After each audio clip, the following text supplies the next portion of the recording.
Wait, is this thing on? Can y'all hear me? Okay, here we go. Woo! Just a dash. Just a dash. Just a dash. Just a dash. Hey y'all. Welcome back to another episode of Just a Dash. It's so great to still be here. And what I mean by that, y'all, is it has been an insane couple of weeks.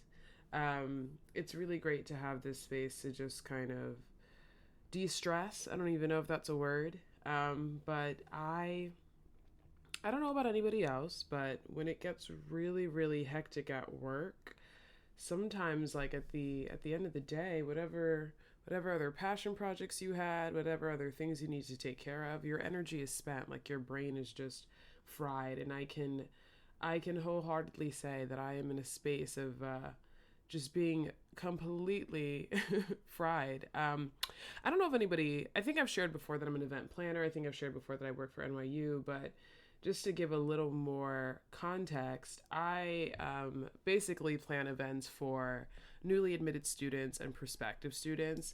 I'm not going to go deep in the weeds, but what I will say is this month in April, this is our admitted student month. This is when we welcome the new class of NYU. And basically, we want them to join. We want them to feel like they're part of the community and this is the right fit for them. So all our events cater to creating that sort of environment. And usually when we're in person, we have this large event called Weekend on the Square. And we, it caters to like 7,000 people or something. So I'm not saying this because this is not an advertisement for NYU, even though I am NYU alum. So go Bobcats. But it's more so to say that experience, that event, we've transitioned that into an online space. And that included creating just a whole virtual experience and building out a website. And the amount of work that goes on behind the scenes is astronomical. And, I take a lot of pride in the work that I do, but it drains you. It takes a lot out of you. So the last few weeks have been rewarding and exhausting all at the same time and really eye-opening, I think, in a lot of different ways. I'm actually really excited for the conversation that's taking place in this episode. I'm excited for multiple conversations I have in this episode because, listen, when you're dealing with a lot of stuff and you have a lot on your plate, sometimes you need a little help from your friends.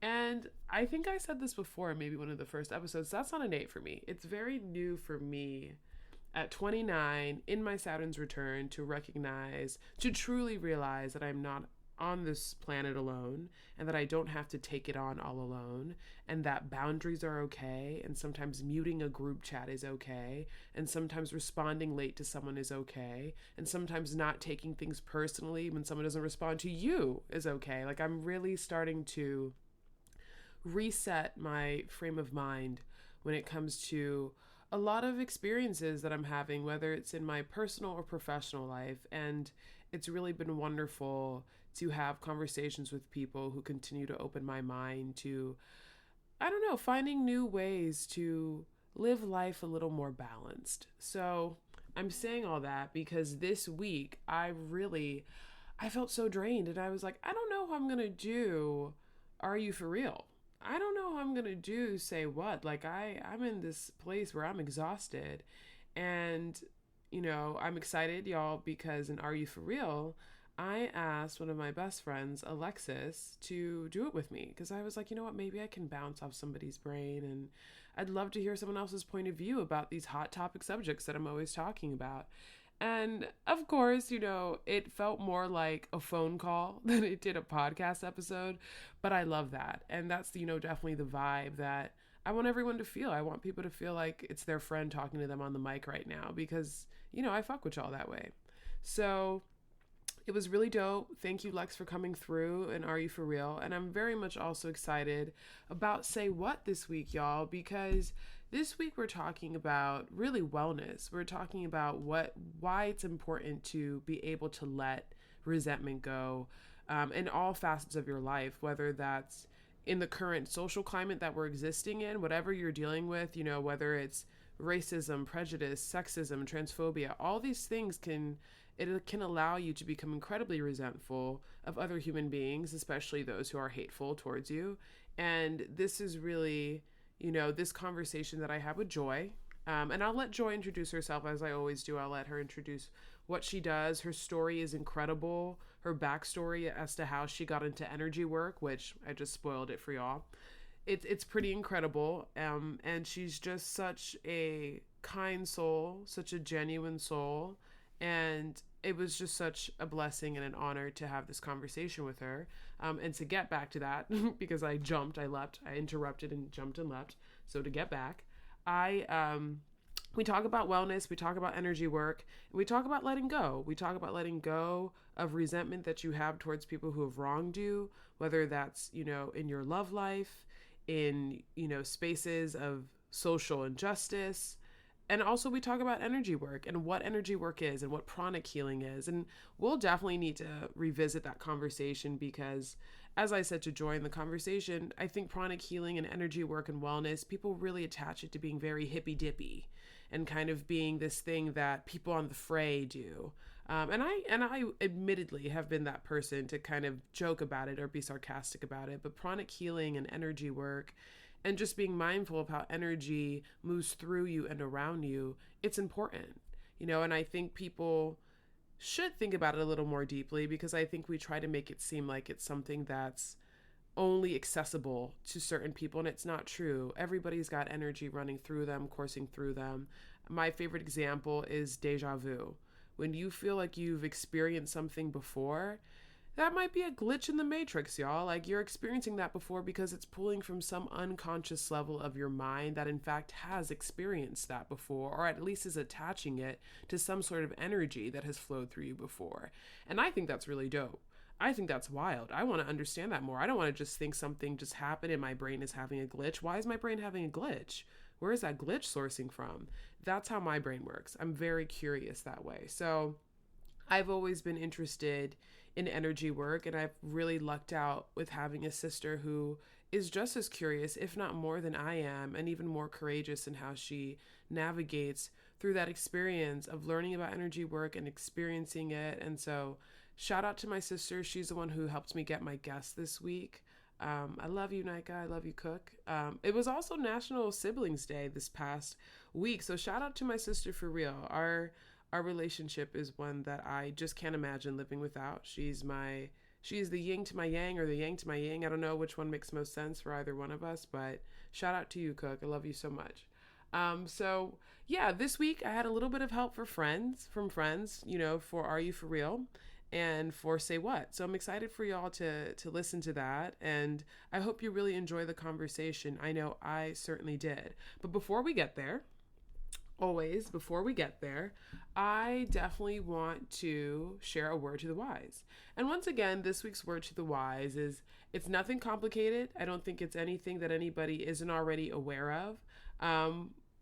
Or at least what I mean by that is the sentiment I'm about to share. But I think it's one to think about a little bit more deeply. So this week's word to the wise is from the novel, The Perks of Being a Wallflower. I don't even know if I should, it's a young adult book. I don't know, is a novel like a certain amount of pages? Who knows? The Perks of Being a Wallflower, which was written by Stephen Chbosky. And it's a coming of age novel. And it came out in 1999. And I think that's wild because I remember reading this book. I think I probably read it when I was it had to have been in high school, I think. Yeah, it was high school, I would say. And it really put so many things in perspective in my mind in terms of how I look at people and how I measure their behavior in certain situations, especially in social settings. I've always been the person who at a party, when I see someone being a wallflower, it's not that I force them to do anything that they're uncomfortable with, because that's really important, y'all. You shouldn't, especially with wallflowers. But I always try to engage with that person, whether it's to have a conversation or to make sure they're okay. I've always been the sort of person that if I see someone who's alone, I never want anyone to feel like they're alone, or that there's no one in their corner, or there's no one rooting for them, or there's no one paying attention to them. Like, everybody deserves to feel seen. And so I think when I see a wallflower, my instinct is to always be like, hey, I see you. I don't want you to think that you're being ignored or that you're not valued in any way. So that book really had an impact and an influence on me in that way, because it just helped me to think even more deeply about how I approach people, especially people who are more introverted, and more quiet, especially because surprisingly, I am actually more introverted myself. I think a lot of people think because I can get up on a mic, or I can plan a huge event, or I can take care of shit when I need to take care of shit, that I'm super extroverted, but I do keep to myself. I like to be in my own space. I always tell people that one of the best feelings in the world is starfishing on my bed, which means just like literally having my arms and legs out and not having to worry about sharing it with anyone else, So I can be a wallflower myself sometimes. So this book resonated with me. But the quote that I'm sharing from this book is far simpler, and it resonated with me the most, especially after I got out of my first relationship, which was pretty toxic, to say the least. So the quote, your word to the wise, this week is simple. It's simply this: we accept the love we think we deserve.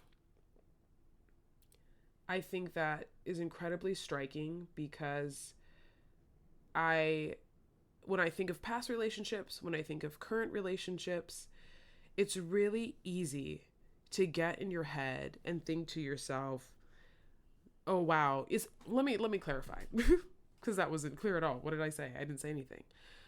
It's really easy when you're not receiving the love that you would hope for or that you expect, to assume that it's something that you're doing wrong. I think our psychology sometimes of how we look, our thought process of how we look at relationships, is to assume that someone's actions are in fact a reaction to who we are, when in reality, they're more so a mirror. And I talk about this with Joy as well. If there's anything that you're receiving from someone that you're not happy with, I think it's much easier if you step back and say, well, why do I even think that they should be talking to me that way, or treating me that way, or ignoring me that way, or not prioritizing me that way? What is it about that I find acceptable? Because if you're accepting something about that, it means that there's something that you don't think you're worthy of receiving more of. And that's bullshit, because you deserve the best.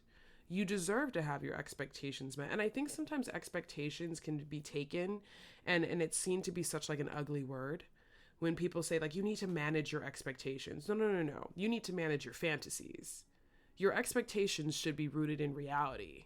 It should be rooted in spaces of common ground, especially in relationships. And the reality is everything around you is a relationship. The people you work with, the people who you have sex with, the people who you do more than have sex with, who you form bonds with, the people who you consider best friends, whether you met them a minute ago or you've known them for 10 years. Everything is a relationship. Even with your freaking pets, everything is a relationship. So if everybody's operating from a space where they are asking and seeking and emanating the love in which they want to receive back, I think that can lead to something more harmonious. So that's food for thought. I don't want to get too deep into it, because Are You For Real, is a little bit of a longer segment, because Lex and I really, really get into it. And Say What is just something that I think y'all will really, really enjoy. Thank you so much again for listening.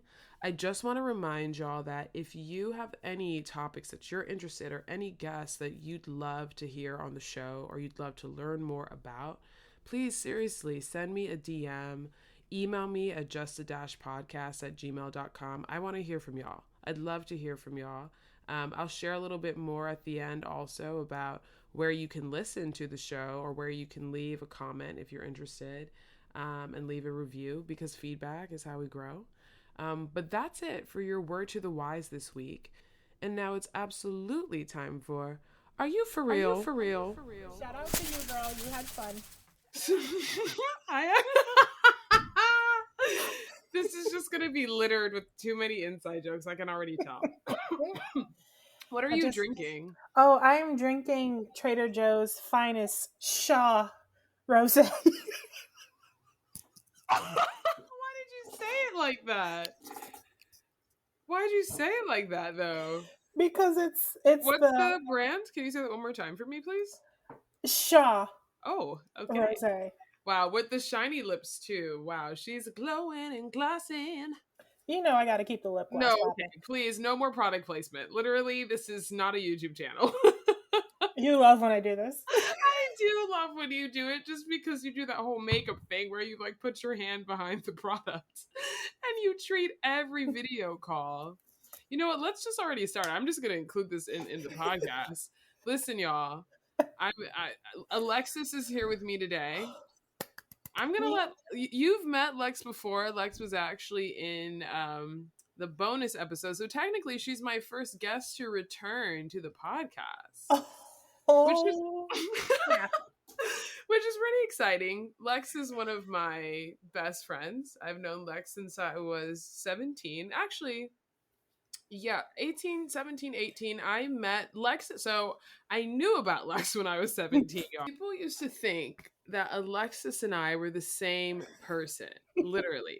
Like, I knew about Lex before I even met Lex because people would come up to me and say, "Hey, Alexis, when's the next?" And I could never remember the name of the organization she was in. It started with an O, and it was Opulent Image Models, right? That's right. I Absolutely. got it now. I got it now because now it's ingrained in my head. But people would literally ask me, like, when's the next meeting or next audition? And the thing is, and Lex knows this about me, I am not a modeling type person. I am not the person who wants to be out in the limelight like that. It's just not my tea. That's Alexis's tea. She's a full on Leo. But it's not my tea. So I would just be like, I don't know what you're talking about. And then in turn, Alexis, what would people ask you about me? So they thought that I was Dash, and and people going, Dash, are we having the commuter meeting today? I'm like, what is a commuter meeting? And no. Not and no. So I was the president of the commuter club. So shout out to us because we were presidents of respective organizations. Okay? Early on, okay? Very early on. Okay. Bosses. So eventually though, and I never resented it. I was just kind of like, whoever this like, first of all, it was kind of flattering because it was like, whoever this woman is, she's obviously a model. So if people are confusing me with her, like, okay, that's like not a bad thing. But the thing is, I met Lex and then I was like, wait, I think we actually are very similar. So maybe we should be getting confused. So our friendship sprouted in a very unique way because we knew about each other. It's almost like the universe intended for us to be friends, honestly, before we were even aware of it. Do you think so, Lex? 100%. Oh, may I share my feeling? Oh. Absolutely, absolutely. You know I love this story. So I remember it. Picture it. Okay? It's 2010, 2009, 2010, okay? And you come trotting in the UC in the pit with your Coyote Jack's French fries. Come on now. Shout out to Coyote Jack. Shout out to Coyote Jack's. And I said, this is her. This is the one. Wow. This is the one who everyone is confusing me with. And I am so honored. I'm so thrilled because you just like had this energy about you and it's stayed the same. It's consistent. Oh, here we go. You know what I'm about to do. Okay. I was just like really, really honored that it was you because you were running stuff and you were immediately I knew like this girl is intelligent. She's very nice. She's fun. She said she's very nice. She's fun. She's a good time. She's a good time. She's expressive. This is my type of girl. Oh my also, gosh. she looks like me. And not she looks like me. Okay, not like that. I am a Leo, but not that kind of Leo, y'all. Okay, sure. Sure, sometimes. Jan. Sometimes. Okay. But no, I was like, you look like me in the sense of, oh, I don't really have many friends of color at this school. Mm. This is a My wonderful God, let's get into it. opportunity. And it's like I had a Raven moment. I had a vision. Uh-oh. Uh-oh. Can you A do the vi- little, no one can see it, but do the little swoop neck for me. Hello. I Yeah. had a Vashan, if you will. Oh. I'm so glad you watched WandaVision.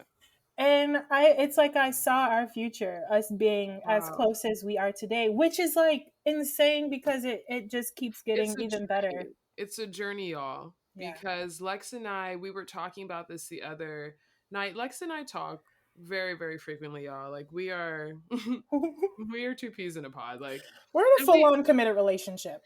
truly. And the thing and the thing is though, like we have always kind of been that way, but at different levels. Like we have Mhm. always been very, very close. And I mean, like, we've just always kind of had that sort of twin energy. And I think it's just that we're very similar in how we emotionally respond to things, what our expectations are in terms of friendship. I think something we always say is that if we're not on the same page, we immediately make sure that we get to the same page. Like, it's never, we don't. She's doing a stupid TikTok dance right now. I can't stand you. But it's true. Like, I feel like we are not. I honestly cannot remember us ever having a disagreement. And I feel like it's because anytime anything's a little bit off, we immediately are like, okay, A, what's wrong? Or Mhm. B, you need some food, sis, because Shout out to Wendy's. shout out to Wendy's. We had fun. um, but because we're already 10 minutes in, y'all, and we could go on so many different tangents. Yep. I have Lex here. There's a special reason, y'all. I was so, there's a lot going on with my job. There's a lot on everyone's plate lately. And I mentioned this before, Are You For Real is kind of a space to talk about my opinion on topics, but sometimes it's hard just doing it on your own or being motivated. And the other night, once again, Lex and I are constantly talking. We were talking about so many different topics. And I was like, you know what? Why don't you just come on the podcast and like let's discuss this together because I'd love to hear your thoughts. We always have great conversation. Lex is one of the people who definitely is an inspiration for this show because Oh my gosh. I just have very incredible conversations with her. So it's kind of like why not bring that person onto the show? So that's why Lex is here today, y'all. She's actually my special guest for Are You For Real? Yes. And And I'm so before honored we to be here. Oh, Twinny. Before we even jump into the topics, though, even though this is not say what, and I'm not interviewing you in any way, I want the people to get to know you a little bit more. So please, you get the same introduction as all my special guests, which is please say who you are, what you do, which is always an interesting response, and why you love what you do. Oh, snap. The Okay. floor is yours. Wow. I wasn't prepared for that question. Listen, it's gotta be straight off the dome.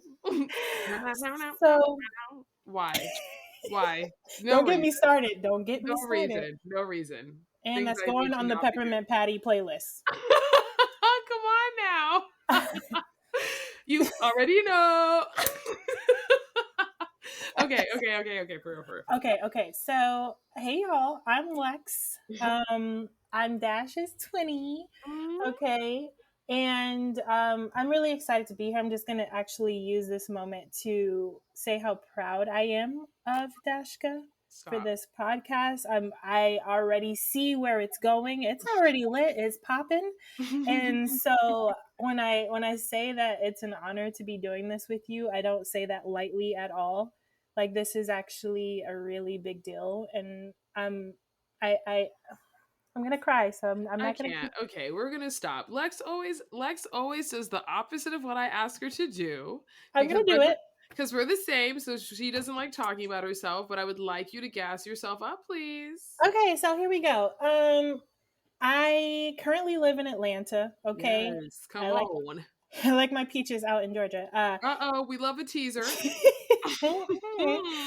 I am new here, so I'm from Miami, Florida, born and raised, and I spent the last 3 years in Los Angeles. Decided to take a risk to move here. How I ended up in LA says a lot about who I am, because I consider myself to be a creative in performing arts and visual arts. I do everything from painting to glass work to lettering, all of the things under the sun. On. Shout We out love to an the sun. artiste. You know. Oh, you know. um, and I am, right now surviving my Saturn's return, and I'm very proud of myself You're because doing it's out there. amazing, sweetie. You truly Oh, are. it's lit. Okay. Ooh. I'm just very excited for my future, and Wow.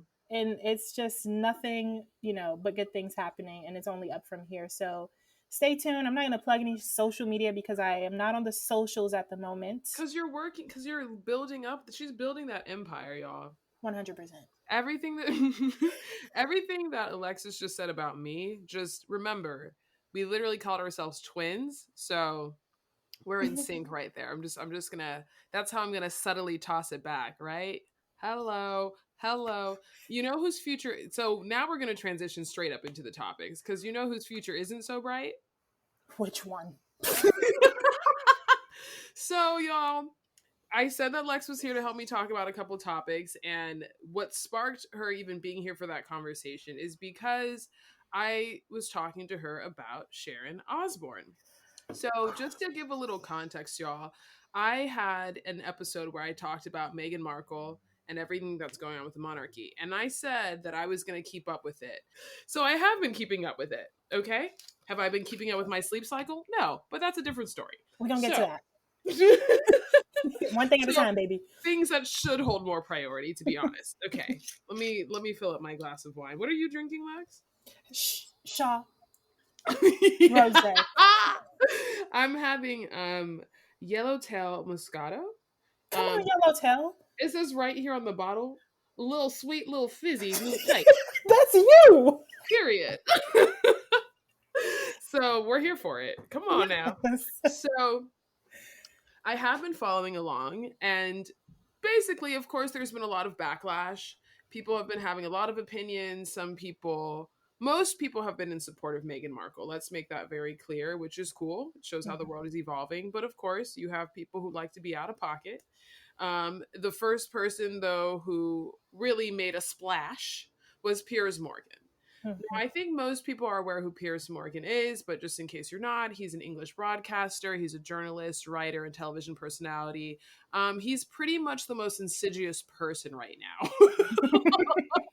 in Europe. Let me add that to his list of descriptions, okay? And he's got so many controversies under his belt, with things he shouldn't be saying, with ways he shouldn't be treating. I mean, in that same interview that I'm going to be talking about, not only did he drag Meghan Markle through the mud and really just dismiss the idea that racism existed in the monarchy, but he also commented on his co-host's outfit and said that she was wearing a miniskirt in warmer weather. Just complete blatant harassment on live television.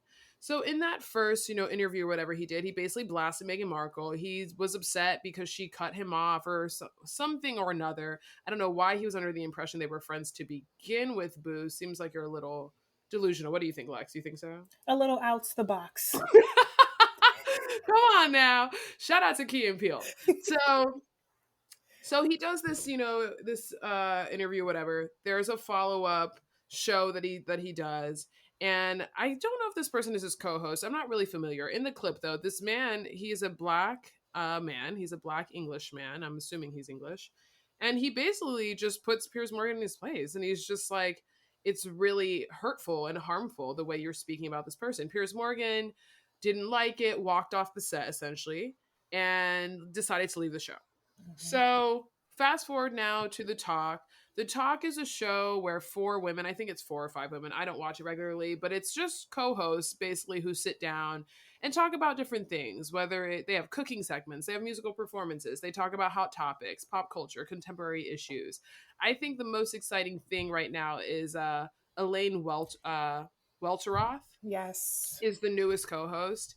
Everybody loves Auntie E. We love Auntie E. We love Auntie E. If you don't know who that is, follow her on Instagram. She's just incredible. She's intelligent. She's articulate. And she's a beautiful addition because she keeps it real. She Mm-hmm. keeps it all the way real. And that's exactly what happened. On this episode of The Talk, it was actually her co-host, Cheryl Underwood. Cheryl Underwood is an American comedian, y'all, and actress. I think a lot of people know her from Beauty Shop. She Mm-hmm. played Catfish Rita. Not her claim to fame, but I just think so. Am I wrong, Lex? Why are you making that face? Am I wrong? No, you're absolutely right. I feel like that's the best way to know Cheryl Underwood as a comedian. Come on now, Beauty Shop was a great movie. Why are you laughing like that? You know what? I don't know. Hey, you gotta make it how you gotta make it, okay? And I'm Listen, proud of her. Look at her now. look at her now. Exactly. That's all that Okay. matters. And honestly, she held her ground. So in this situation, she's basically just having a conversation with her co-host, and so in a previous episode, Sharon Osbourne, which is a British American television personality, sorry y'all, there's so many players in this story, but most famously, Sharon Osbourne is the wife of Ozzy Osbourne, who is a heavy metal singer-songwriter, most known for biting a bat's head off during a performance, just FYI. Take that in. Take that in. So, anyhow, she defended Piers Morgan essentially. She sat there and she tweeted her support of Piers, and she was like, I stand with you. You basically shouldn't have left the show. You get paid to have opinions, and sometimes they're controversial. This is what this woman did. She literally defended this man. So Cheryl Underwood on their show literally asked her, what do you think of people who are now basically questioning your moral ground and your integrity because you backed up a racist? And this is what her tweet said specifically. Let me read this out to you, Lex, because actually I want to get a reaction first to the tweet, her initial tweet. Her tweet says, at Piers Morgan, I am with you. I stand with you. People forget that you're paid for your opinion and that you're just speaking your truth. What are your thoughts on that? It's a joke. It's insensitive because clearly you didn't think about this, Sharon, at all. It's privilege. It's privilege jumping off the screen, obviously. You're not looking at this situation from anyone else's perspective, but your friends, Right. quote unquote. And you're like, oh, I stand with you. You think it's cool to tweet that? You think you're going to look cute? You think you're going to get some retweets? Like, it's no, just sis. People don't think. Where's the thoughtfulness? Because even if that were the case, here's the thing that I wish people with a platform understood, especially like if you're getting involved in something that is as incisive and divisive and, just divisive as that sort of conversation. Mm-hmm. What are you contributing to? Mm-hmm. Like, what are you actually sitting down and contributing to? Do you think you're furthering the conversation? Do you think you're actually adding to the productivity of that conversation? Or do you think you're giving platform to things that actually cause more harm? Right. Because even if you do agree with Piers Morgan, his delivery is not appropriate. At all. Because what he was dismissing was not only racism, which alone basically takes it all, but he was also dismissing mental health. Mm-hmm. He was also dismissing a woman. Okay? And if he has so much respect for the monarchy, that woman is married to Prince Harry, who is part of the monarchy, or was born into it. So I don't really, it seems like it's more of a personal issue that you have, which honestly doesn't belong in a professional setting. So for Sharon Osbourne to back that up, what were you thinking? Right. So for her to then get upset, and the way she freaked out, I don't know if you remember the video, Lex, but I remember. There is a line that specifically sticks out to Alexis, and Lex, I would love for you to share what that line is. I hope we're thinking about the same thing, because it pisses me off every time I think about it. But when she told two, actually, one is teach me, help me understand, educate me. Right. Sis, do I look like your teacher? Right. And also, you said, and I'm just going to recount, I think y'all should definitely watch this video, on your own, if you want, because in reality, it's actually quite triggering how she behaves, the way that she speaks to Cheryl Underwood. It's like she's speaking to a child. Mm-hmm. She actually, at a certain point, tells her, you're not the one who's supposed to be crying. I should be crying. And that's the other one. Because after 60-something years, however old she is, no one has ever called me a racist. And to be called a racist at this point in my life, all this nonsense. And then and Cheryl Underwood, when I tell you, this woman was so graceful under pressure. She gets to a point where she's like, and you know what? We need to go to commercial break. And Sharon Osbourne starts cursing at her. So it's just wild to me because her follow-up to that, after a few days, was basically to apologize on Twitter. And she said, I have always been embraced with so much love and support from the Black community, and I have deep respect and love for the Black community. To anyone of color that I have offended and or to anyone that feels confused or let down by what I said, I am truly sorry. First of all, pause. Nobody's confused, sis, except for At you. all. Okay? That's one. Let down by what you said? Not really. I think at this point, we're really not surprised. To continue, she said, I'm truly sorry. I panicked, felt blindsided, got defensive, and allowed my fear and horror of being accused of being a racist take over. You weren't being accused of anything. You were actually being asked, how do you feel about people making that sort of association between you and a person who has clearly exhibited actions that contribute to racism? Yep. There's a really big distinction, and the reason you reacted that way is maybe because you're actually more aware of that than you want to admit. Yep. So let's just stop playing dumb. That's the problem I have, is with people playing dumb. She said, there are very few things that hurt my heart more than racism. So to feel associated with that spun me fast. I'm not perfect. I'm still learning like the rest of us and will continue to learn, listen, and do better. I don't think you will, because you had the opportunity to, and you sat up there and you yelled at this Black woman like she was a child or she was a Black slave on a field. There it is. Okay. There it is. Crazy. I actually have a quick story, if I may share. You're so polite. I'm obsessed with you. Because it made me think about this situation, and I'll tell you who it was off the air. Okay, fair enough. I love Beyonce. Okay. Let's start there. That's honestly all you should have said in your introduction. I'm Lex. I love Beyonce. President of the Beehive. Nice to meet you. Wow. No, so I'm in the car with this person listening to this song, and I don't remember which song it was, but she says the N-word, and I'm not gonna lie, sometimes I say it, sometimes I don't. It depends on the situation. I was just listening to a podcast about this. I think every Black person has a very unique and subjective relationship with that word. And that's just where we're at with it. And we shouldn't have to explain that. No, we don't have to. And you're right. The relationship is the right word to explain that when it comes to the N-word and Black people, right? Yeah. So I at this moment, I decide not to say it. I should say that this person was white that I was in the car with listening to this song. So then I was then asked the question, how come, one of our favorite questions. I'm so scared. No. How come, you choose when to say it and when you don't say it, or it's used in a song, or, just like asking me questions about it. And I'm like, I'm trying to pull out more, trying to really understand what they're really asking. Right. And this person decides to say, when you use the word, I'm just going to say it, and then proceeds to say the word. No.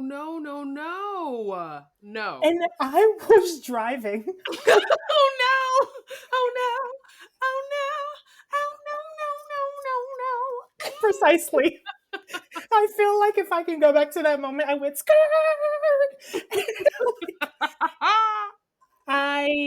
My immediate response was to laugh uncontrollably because I could not believe what had just happened in that moment. That's what we do when Lex and I are uncomfortable, y'all. If we're uncomfortable or don't know how to deal with a situation, we use humor for everything, literally. And I think mine has gotten a little bit darker than yours in the last year. Yes. Yeah, way darker. Yeah, my humor can be, I think people think I am a very positive person, but I balance that out with very dark humor.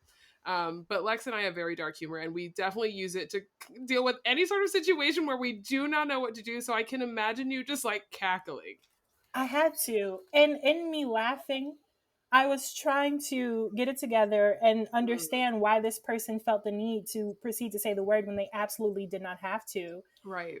And they got offended in me laughing and asking questions, saying, wait, hold up, why did you do that. You didn't, that was Right. unnecessary. You just used it as an opportunity to say the N word, and it's not okay. It's not appropriate. And they were pissed with me. In fact, gave me the silent treatment for the rest of the night. You're joking. I wish I was. I have found too, and that's just my experience growing up. You know, I grew up in Broward County. I grew up in Coral Springs. There was way too many positions I was put in where it was just like Cheryl Underwood and Sharon Osbourne, where there's a white person who expects me to educate you about your own history, in fact, because Sharon Osbourne, I don't know if you know this, sis, but slavery started over in your continent, boo. Right. So I don't know what I need to be teaching you. It seems like you need to be going to your history books and seeing what's missing. In fact, you got some splaining to do. No, but for real, when she said that, I was like, educate you on what, sis? It's not in your timeline over there? The Right. monarchy isn't talking to you about that? No? Y'all don't come with a manual? The queen didn't tell you about that? Y'all didn't let Meghan know that racism started over in Spain and sis should have been more careful? Right. Like, it's just like, that's a whole other conversation. I already discussed it, but so I'm not going back. But I just found this to be, I can't use the word disappointing anymore because that would mean that it surprises me or that I don't expect it from anybody. Yeah. I think what surprises me though is that it's 2021 and so much has happened. You would think people would be a little bit careful about how they're moving in public spaces and what they're saying and how they're reacting. You think people would be a little more mindful. Especially after 2020. Yeah, I'm just like, how are you still, what are you not getting? Like, listen, I would rather know who people are. So on one hand, I'm kind of glad it happened because I don't think most people were suspecting that of Sharon Osbourne because she's a particular sort of white person. Let's be honest. She's married to someone who's unconventional. She is unconventional. Her family is unconventional. When people are unconventional, when people blur the lines, we assume automatically that they're liberal in all the spaces that they exist in. And that's not always the case because she's still a white European woman who's never had to face aspects of racism, who for some reason, and I say this all the time, whiteness at the end of the day is above gender, is above all other identities. And you may not feel that way as a white person, but how you're viewed in the world, that's top tier. Yep. And that's what's going to matter to her. So in that moment, when you really dig down deep into it, she felt that her whiteness was threatened, that her privilege was threatened, that her power was threatened. She's never been put in a position where she's had to feel like the minority. It's the how dare you moment. Correct. So that's all there, there's nothing else to say. Sharon Osbourne, she left the show. And of course, after she left the show, many people started coming out. Former co-host Holly Robinson Pete spoke out and said that Sharon Osbourne basically said she was too ghetto for the show. And that's part of the reason she was asked to leave. Complaints have been made about comments that have been made about other co-hosts, people saying things about Auntie E's hair, which I don't know how you coming for Auntie E's hair. Sis always looks dressed to the nines. Come on now. Like, can we leave our hair alone? Like, just leave it alone. Girl. People treat it like it's a specimen. It's really, y'all, I just want to make it clear. We are the same species. We bleed the same, sweetheart. And also, just on the record, if you have, because actually a couple people, and what I was going to say earlier that I never alluded to, outside of, people asking me those sorts of questions and expecting me to teach them, even just last year, people would message me during all these different issues that were happening, protests, George Floyd, and literally say to me, you say that you don't want, to teach us. And I keep seeing that. And just like, I'm curious why. Even that question is harmful. That's what you're asking me. You're asking me to make space to explain why I can't make space. It's exhausting. I don't know any other way to explain that. It's exhausting because, and honestly, let's be real. It's not that person's fault. Because they have, again, never existed in a space where they are not catered to. The world is structured and set up that way, and we are conditioned in very specific ways, and that's their conditioning. So in making an acknowledgement of that, I couldn't sit there and be mad. I literally had to sit there and say, you know what? if I have to explain this one time so that moving forward I don't have to explain it again, or so that someone else doesn't have to explain it, I'm going to do it. And that's what I Yeah. did. I did explain to this person why it's not my responsibility. And, something that they said was basically like they trusted learning from someone that they knew more than trying to navigate through all these resources online. And to a certain extent, I think that's fair. But I'm going to say what I said to that person. There are many people who look just like me, who are in fact more intelligent than I am, scholars, speakers, who have recorded speeches, who have books. You have James Baldwin, you have Martin Luther King. I mean, you have Octavia, you have women, you have men, you have trans people, you have gay people. We all exist within the Black community. There are so many people who come before us who have sprouted so much wisdom that you can look to. You do not have to look to your peers in the present. You can look to the past because these issues come from the past and the solutions have been spoken about already. The feelings, the pain, the trauma, all of it. Am I missing anything, Twinny? No, Tony, what you're saying here is that there is no excuse for your ignorance. And the thing is, and I don't even want to say, you are such a Leo, bro. Because here I come being like, listen, let me pad that up a little bit. Let me pad it up a little bit because she just came out roaring. My sweet Cancer here. Go ahead. There is no excuse for ignorance. That is true, except for the fact that if someone's ignorant, you don't know what you don't know. I think for me, what there's no excuse for is once you're aware that you didn't know, there's no excuse for you not to learn. Right. Because if you're not choosing to learn, that just is apathy. You don't care. And also this expectation that a Black person is supposed to sit up in any sort of space and teach you how to treat them better? No. That's nobody's job but yours. We're tired. We are. We're tired. Okay, so moving on, because I know we're tired, but I have to talk about it with you because, again, this is just, and I also want to make clear because I want this podcast to be one that anybody can listen to. And I think anything that I ever say in regards to any sort of identity, including that of Black people, because there's a lot of things we need to work on too, y'all. It is not one-sided.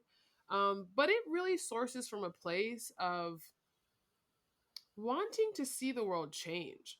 Like wanting to see certain behaviors and certain outdated mentalities and approaches. Like for me, I hope these conversations and when people listen, that it inspires them to increase their own awareness of how they look at something or consider a different perspective. Because I think a lot of times it's very easy to bypass over things like this and just think like, oh, well, that happens sometimes. And like, it's one bad apple. It's not one bad apple. And even if it is, it's one bad apple with a megaphone. And that makes a world of difference because they're waking up all the other bad apples. So it just cannot be something you gloss over. And I do recognize that sometimes you just feel so inundated with all these issues. And that's how we feel all the time. And not even how we feel. That's what we've been conditioned to deal with our entire lives. I talk to I've asked many white friends all this all the time. When were you made aware that you're white? Never. No one's ever asked you that question. That was never a part of your childhood, like understanding that you are an other. And so if that is what shapes you growing up, you just can't help but, have to tap into these things and be aware of these things and like understand the nuances of what white people you can feel safe around. Right. It's just part of our reality. So if it feels like it's overdone or it's overcooked, we've been in the pot since birth. We've been simmering. We have been cooking. Okay? We are well done. We're in the slow cooker. We're in the crock pot for the long haul. Who I want to put in the crock pot because they need a little fire under their ass? Justin Bieber. Here we go, baby. I got plenty of notes on this one. So, y'all, Justin Bieber is, I talked about, first of all, we're a fan of the song. Okay, Peaches. Is that what it's called? Yes. Peaches, baby, yes. Peaches, baby, yes. So, come on, baby girl. So, Here's the thing about Justin Bieber. I very much remember when Justin Bieber became a huge thing. We were in college, and I actually thought it was, and I don't know if you remember this, Lex, but I thought it was super weird that college women were crushing on this preteen. And I would say it. I would legit be like, this is gross. And the thing is, though, I'm not saying I wasn't enjoying the bops. Okay, I was out here singing the bops. That song he had with Ludacris. Oh, 100%. Baby, baby. I was out here too. I'm not gonna even lie. They were playing it in the club. Like the whole. Come on, Luda. Come on, Luda. Like the whole song was a bop. I'm not saying Justin Bieber doesn't have any bops, but I was just like, I don't know, the obsession people have with him. I never really understood, even though I do acknowledge that he's incredibly talented. And I think maybe it's also because his mentor was Usher, but he was more of a Justin Timberlake to me. And I think that kind of really sums up how I feel about Justin Bieber. Because if you know about Justin Timberlake, it's kind of the same storyline where it's you're collecting a lot of clout from the Black culture, but what are you actually doing for it? Right. So I'm saying all this because Justin Bieber's recent album called Justice came out recently. And why are you laughing, Legs? Why are you laughing? Because in listening to the entire album, I actually took the time. I was like, you know what? I know what justice is. Let me go Google the definition of justice just to try to make a connection here. And so that's why I'm Googling because of that. There is none. So I'm going to let you continue from there. Here's the summary, y'all, of the album. So this album is called Justice. And even before I get into, we talk about the things that are kind of a little, not a little, just absolutely unnerving about this body of work. Justin Bieber has, I think certain proceeds from the album are going to different causes that support Black Lives Matter. So I will say there is some effort to make some sort of connection between what's happening in the real world with this album. That being said, the actual context of this album, it includes excerpts, y'all, from MLK speeches, Martin Luther King, perhaps the most well-known civil rights leader, and not a short clip, an extensive clip, y'all, from you got a whole track. Okay, like a whole track dedicated. It's called the MLK Interlude. He, in fact, starts the album talking about justice. There's different areas where he plugs in different odes, if you will, to the civil rights movement, to justice for Black people. Now, that sounds really cute. Sounds really lovely. The problem with that is every song in between those interludes has nothing to do with social justice. In fact, somebody referred to them as husband bops because basically... Because basically every song is him thirsting after his wife or thanking his wife. The song after the MLK interlude is literally about not wanting to lose his wife. Die for You, I think, is the name. It's called Die for You. This album, listen, and the worst part is, here's the worst part, and someone's going to drag me for it. The songs are not terrible. Many of the songs are actually good. Many of the songs are actually good, and that's even more frustrating. Why are they good though, Twinny? The reason that he has so many great bops. So I actually, because I was very curious, Justin Bieber has 14 featured artists on his album. Okay, featuring Khalid, Chance the Rapper, Daniel Caesar, Giveon, Beam, Burna Boy, all these different people. 14, okay, y'all. 12 of those 14 are Black artists. Black. When I think his producer's name is Pooh Bear, who has written with him since he was 4. I'm pretty sure that's his name, and I'm pretty sure he looks like a cute little Pooh Bear. It's actually precious. But I believe that same song, like his co-songwriter, has been his co-songwriter since he was 14. A Black man who has written R&B tracks. When he did his live showing, he did his NPR Tiny Desk concert. Do you know what he was surrounded by? An entire Black band, including a Black DJ who I'm pretty sure snuck onto the set and did not belong there because my man was not doing anything the entire time except hyping up Justin Bieber, who was, am I wrong?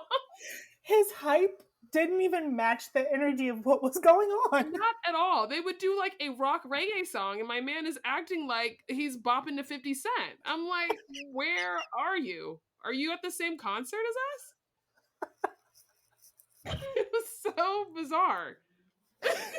He Oh was my gosh. enjoyable, like on his own, but it was just like, what's happening? And my first question to Lex was like, why is it that Justin Bieber is always only surrounded? And here's the thing: there's nothing wrong if Justin Bieber has a whole bunch of black friends. That's not the problem. The Mm-mm. problem is last year, or I don't even know what year it was, for Changes, his other album, he got a Grammy nomination for it as a pop album. And this man, instead of just saying thank you, wrote to the Grammys and said he was flattered, but it should have been nominated as an R&B album. Okay? Excuse you? I'm just going to let that simmer. Okay, he says for it to not be in that category was weird because the chords and the melody are the vocal style of an R&B album. I'm just gonna I can't say anything else to that. Okay, that's one. And two, you've now made an album called Justice, which includes interludes that are relevant to black people, but none of the songs you've sang are relevant to black people. In fact, most of the songs are about a white woman that you're married to. All of the songs, 20. I had to stop at a certain point. Tell me what you felt about it. Whew, okay, so I'm about to go in here for a second, if that's Please okay. do. Absolutely. Yes, if you may. Justice? For what, Justin, is my question. Okay. We're gonna start out with the voice of the Honorable Dr. Martin Luther King Jr., God rest his soul, especially after this foolishness. Rolling in his grave. This is not what he meant, okay? Justin did not understand the assignment.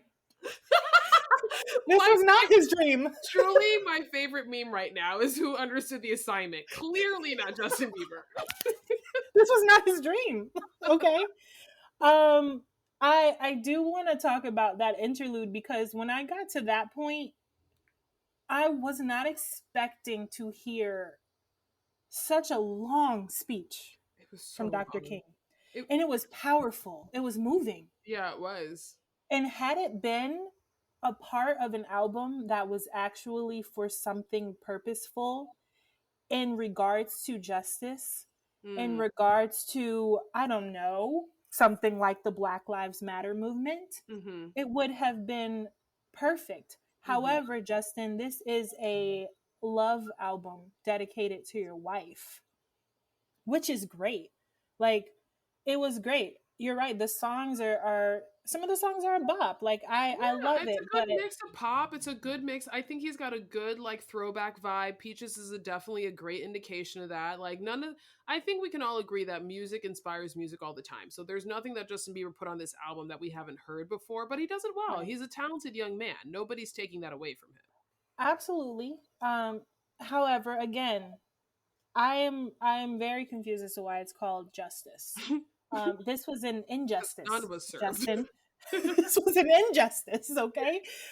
This is not how you practice allyship at all. You know, I mean, I hope I'm not taking it too far here, but I feel like this wasn't really well thought out.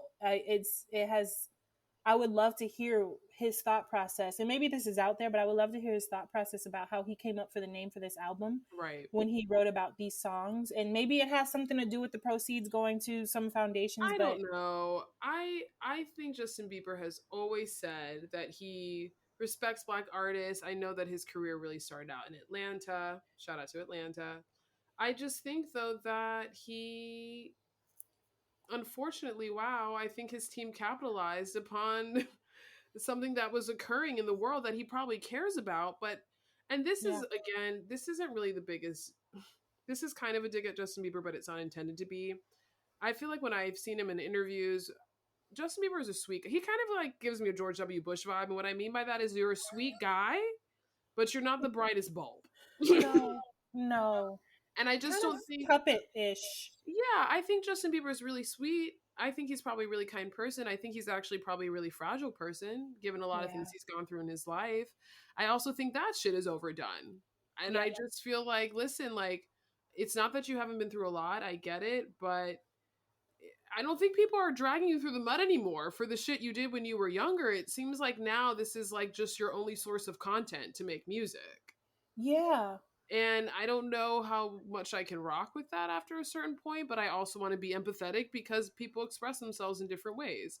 I think in regards to this whole thing, I think Justin Bieber, I think he had good intentions. I think he actually very much cares about all the Black people who are in Yeah. his circle. I think he's very much inspired by them. I think he very much respects them. I don't think he's the first white artist to run into this issue. I think Ariana Grande has the same problem. You Yeah. have people who are inspired by the Black community, who probably feel a connection to that music from the Black community, and so they don't even recognize when they're crossing the line. Right. And I'm glad you mentioned that, because another thing that I thought about was I really listened to the whole thing from beginning to end. Mm. I'm looking at the lyrics. And you know me, I'm all about symbolism. I'm a deep girl. I'm a girl of depth. Okay. Period. And this entire album has reoccurring themes of love, obviously, but Mm-hmm. also life and death Mm-hmm. in almost every song, except for Wow. Peaches. Shout out to Peaches. Um, We love Peaches, man.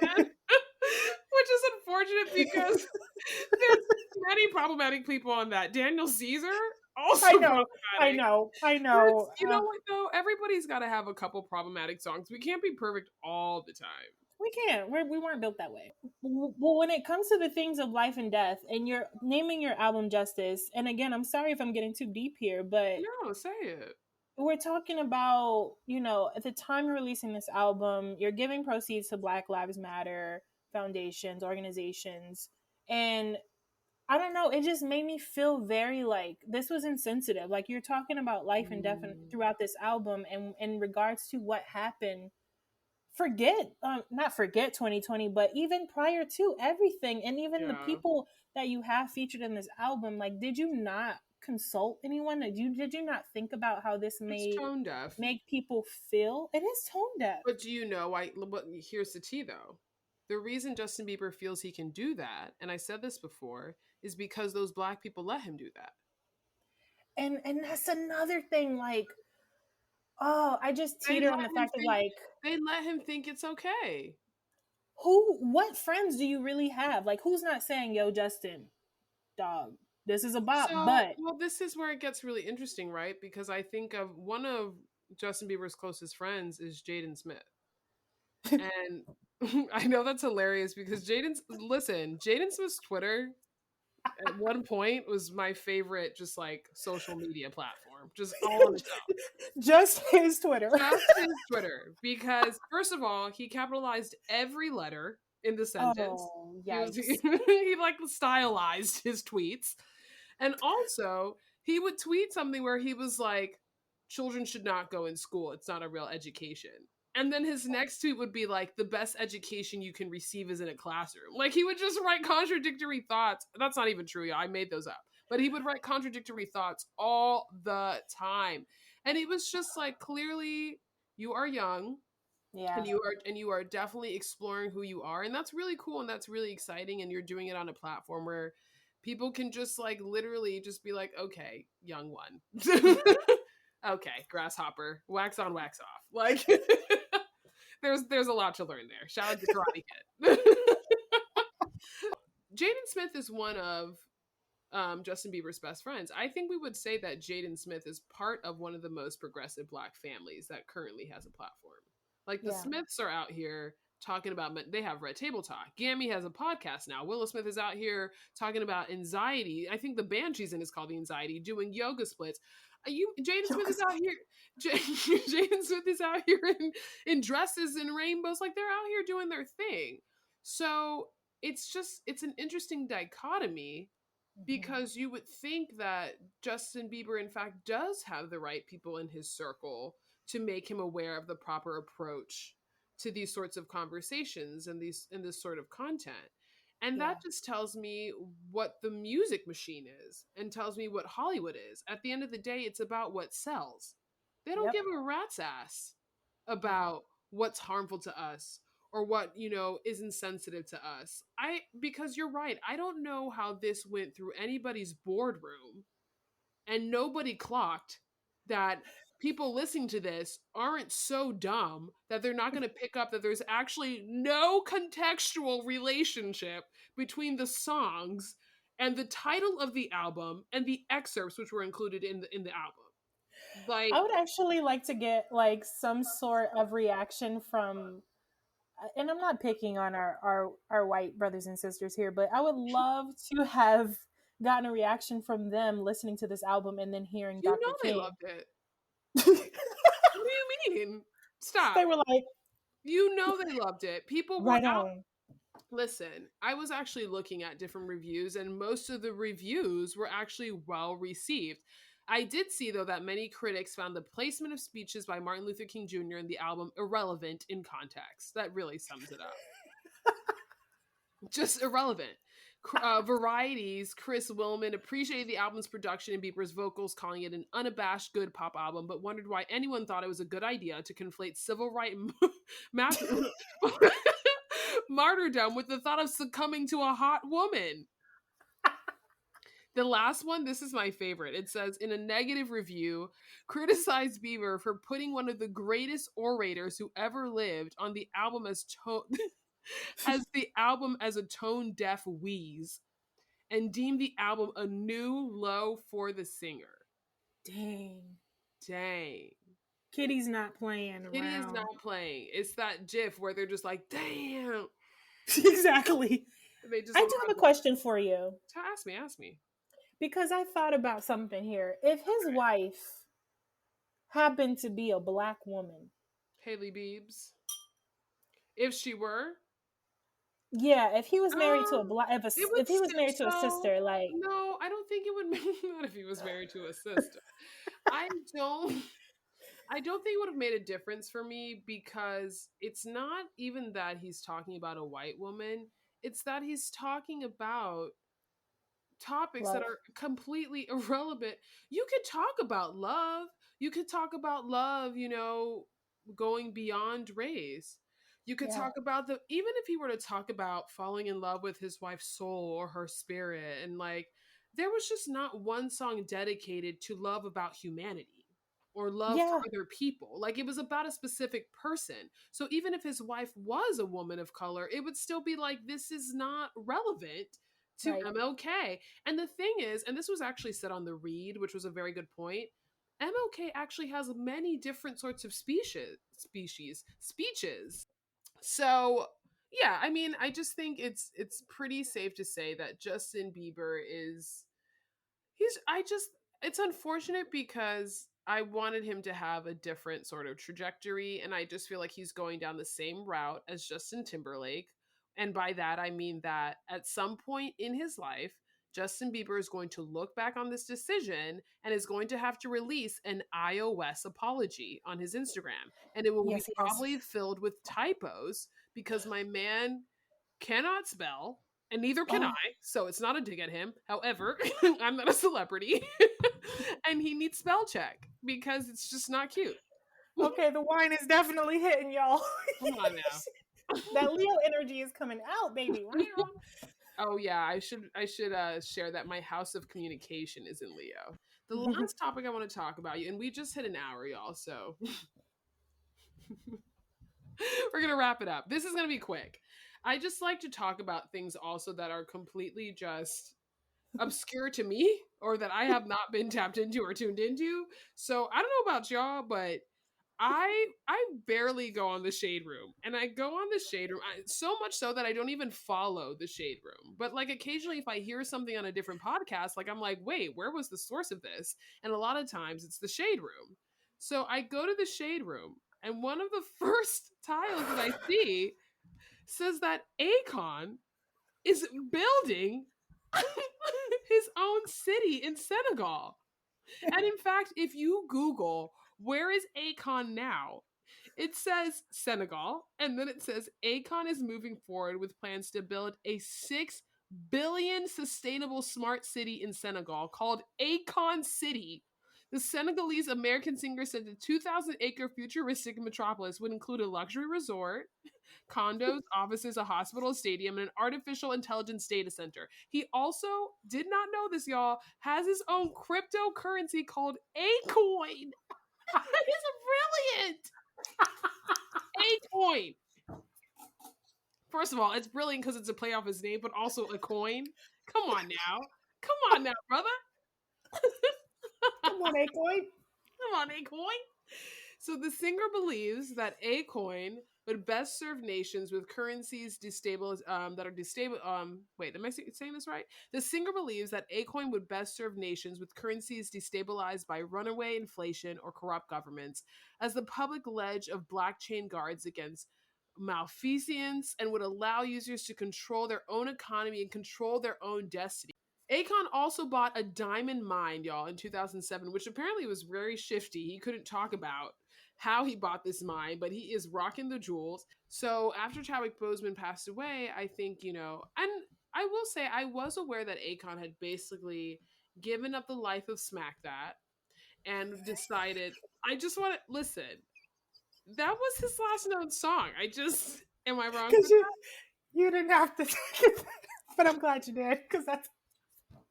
I mean, listen, before Akon, the reason I'm being so shady, y'all, is because I was reading different articles on this, and there's an article that dared to say that Akon is in fact more popular than Michael Jackson in Africa. Excuse me. What? Hold on. Wait. What article was this, and is it reliable? Because what?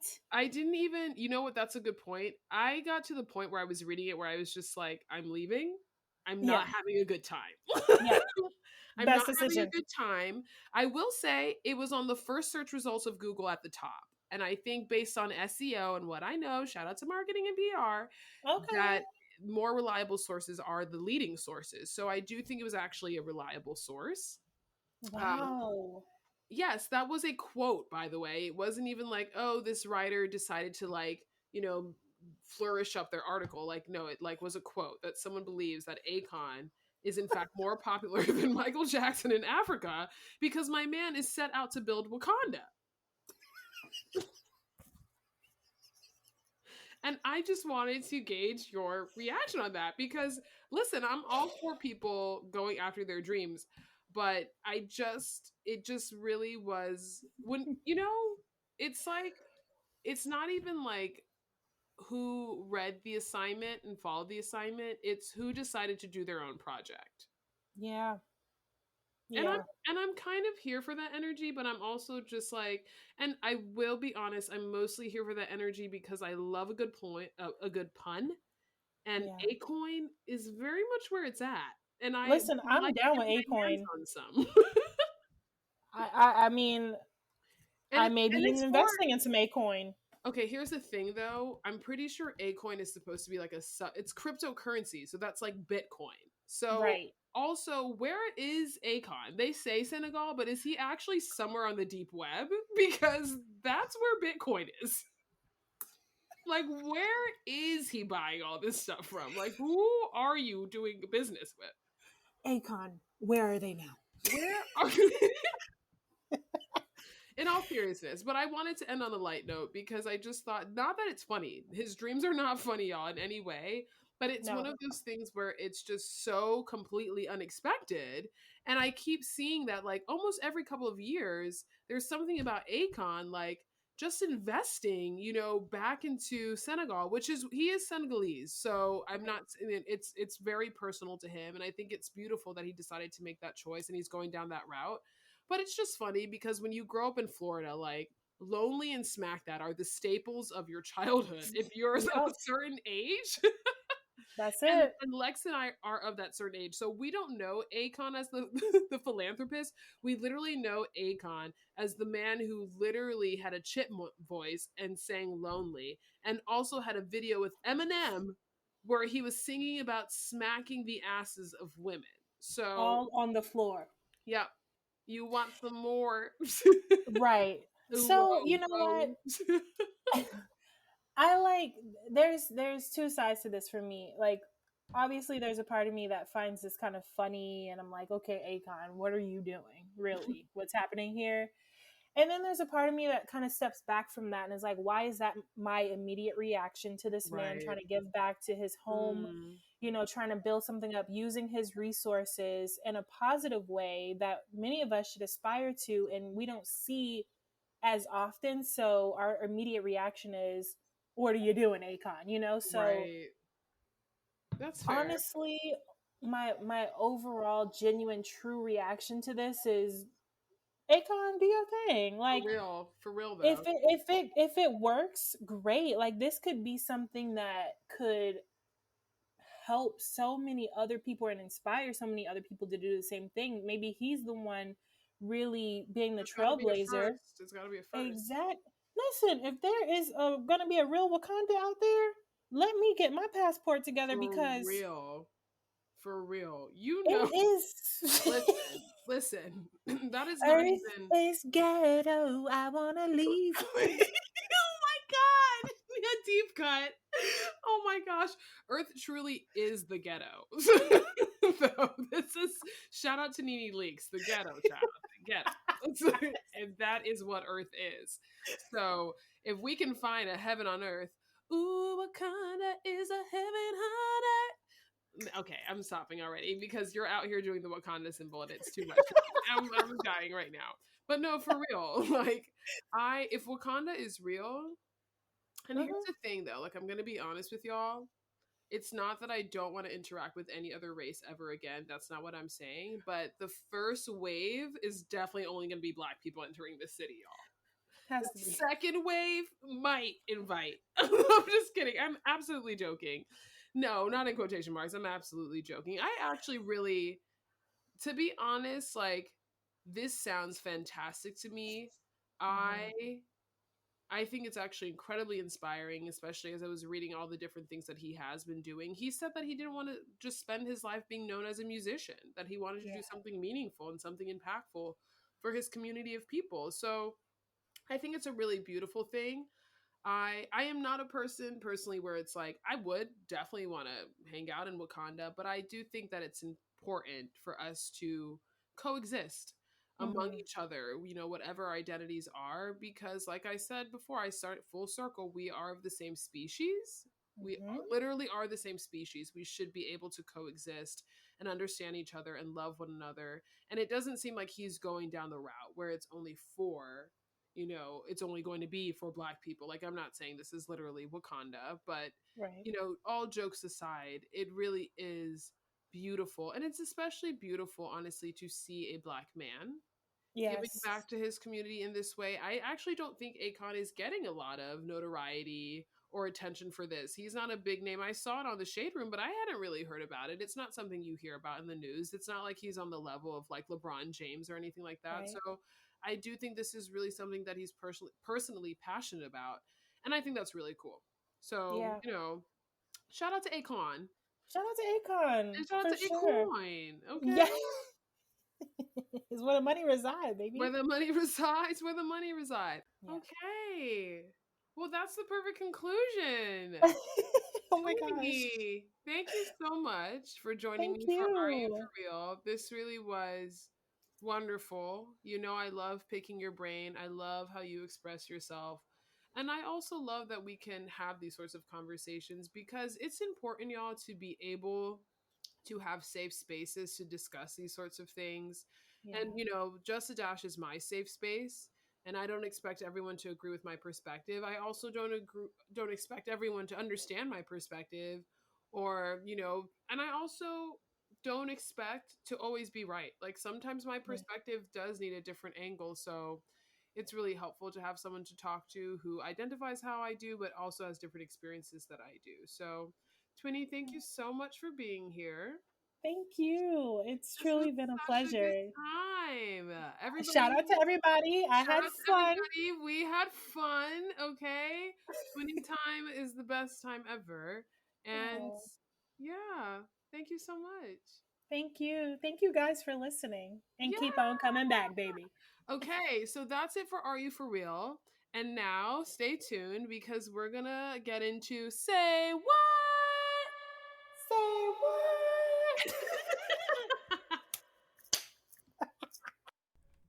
just a Thank dash. you so much for being here, Joy. I really appreciate that you're here.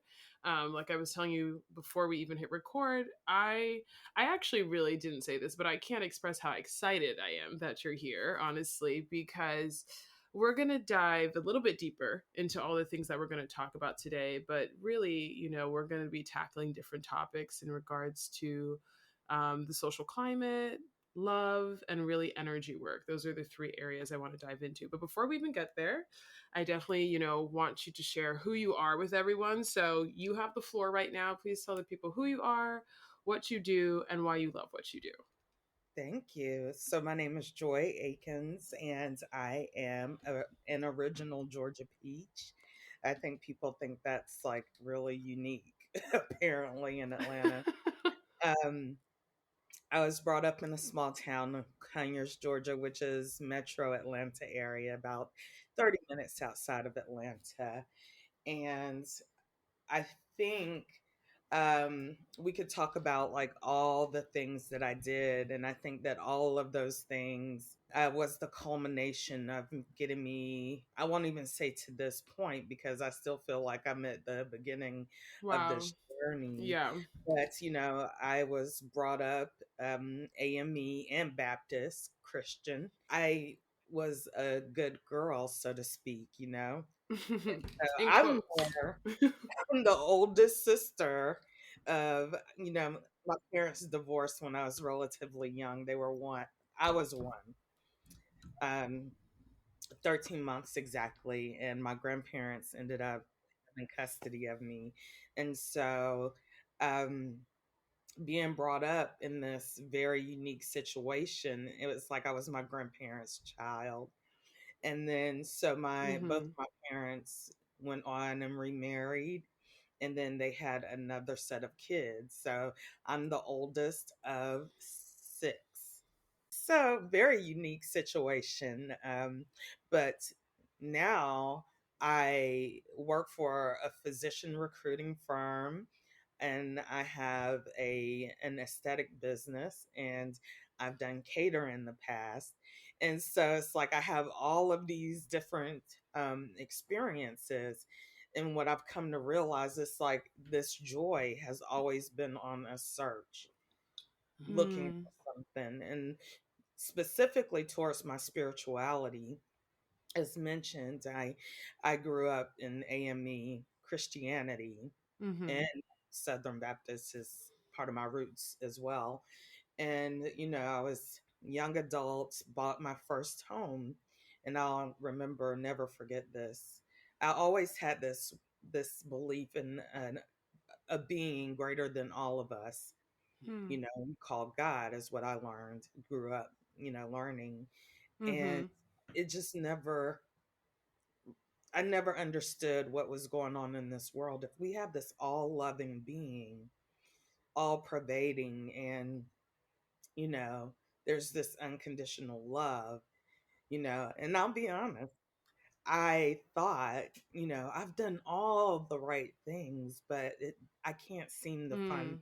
what that is that makes me Yeah. happy. What your And purpose is. yeah, Yeah. exactly. And so I'll never forget this. I remember coming home one night and seeing all of these police officers at the bottom of my community.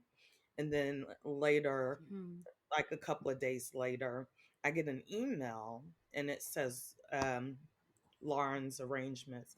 And so one of my neighbors in a 105 unit community, I knew her kind of because we both went to the same college at some point and we crossed paths, obviously, in this neighborhood. Mm-hmm. But apparently, their 2-year-old daughter passed away in her sleep, Hmm. and unexpectedly. And apparently, they had done testing and found out what happened. Come to find out, she had some genetic thing that no one knew about that would cause her to Hmm. go into a diabetic coma and not come out of that. And I Wow. remember going to visit. Wow. Yeah. And I'm like, how do I? How do I? I'm like, I'm broken up all the way. And I'm very Yeah. And you don't sensitive. know how to It's reckon like, with that. yeah, like pull yourself together. How old were you? I How old was were you? I was about 27. Yeah. Yeah, So, but it's such an unexplainable situation. yeah, and it's like because what happened was when I rang their doorbell, the mother opened the door, and this is a lady my age at the time. And I don't have Mhm. children. And I'm like, "Oh Yeah. my God, she's got to be devastated, but I got to be strong for her." Mhm. And they had this peace around them Wow. and this grace that surpassed all understanding. And growing up as a Christian, I remember hearing this verse in the Bible, "You'll get peace that surpass all understanding." And I've Mhm. been looking for this my entire life. And I was like, they have it. In the face of losing their 2-year-old child, they had such grace about them. Mm. And at that point in my life, I decided that I was going to find that for myself. Mm. And so that's how I ended up um, searching. I call myself a truth seeker. So I gave myself permission to step out of what was expected. And a Mm. lady at my job introduced me to New Thought. And so she invited me to church, and I went to Mhm. church. And this lady gets up on stage. She's a minister, and she says, "If you want to learn how to remove blocks from your finances, your career, your relationships, come learn about pranic healing." And I'm like, "Oh, that sounds fun." But at New Thought, they teach you Mhm. about the law of attraction, right? So I'm like, maybe I could do Mhm. that. And I remember, 3 months later, January 1st, I'm gonna transform my life, right? So I'm getting Mhm. involved in church. And again, this lady gets up on stage and she's like, she repeats this spiel. And I said, that's for me. Maybe I'll be able to do that, and let's see how I can do it. So I remember asking her about it. And she said, ask, this other lady. She took the class, she could tell you. And I asked the other lady because I was now volunteering and working with them in the children's church. And the other lady said, "Oh my God, it's fantastic. It's amazing. Are you Wow. thinking about taking this class?" And I said, "Yeah, I'm thinking about it." And she said, "It's a little expensive. So if you need some help, if you're interested, let me know." And I said, "Sure." And so she takes down my name and number. And I'm like, "Okay, that's $50." And, I'm just like, I'm going to pull these little coins together and it's going Yeah. to happen. And so, like, later that month, we pass each other in the hallway, and she's like, "I hope you're set for that class, the end of March Mhm. or in March, because it's taken care of." Wow. So, the very first pranic healing workshop was gifted to me. Okay. So, That's a lot. that's amazing though, and I think it's really beautiful how you just wound in your entire story together, because all those experiences shape who you are, from the circumstances of which you were raised in and the relationships you have with your grandparents. I'm sure there were so many blessings that came with that, and also so many challenges that came with that, or being apart from your siblings but still sharing that love. I think it's so beautiful and unique too. And just for the sake of time, we can't even dive into it. But I think something that will definitely come up later on in just a dash, because spirituality and religion, I think, are very two distinctive things and two very distinctive relationships and dynamics that I think people often conflate. But I think it was really beautiful in the story you just told about how you were able to find a greater essence of your spirituality through a foundation of a church. I don't think that many people get to have that sort of experience. And so I just think it's really beautiful that you have, especially, I think, as a Black person. I think that's a really foundational part of the spaces we occupy and take up, in terms of faith. And so to be able to find something that allowed you to explore yourself even further makes me even more excited about this conversation. Is really what it does.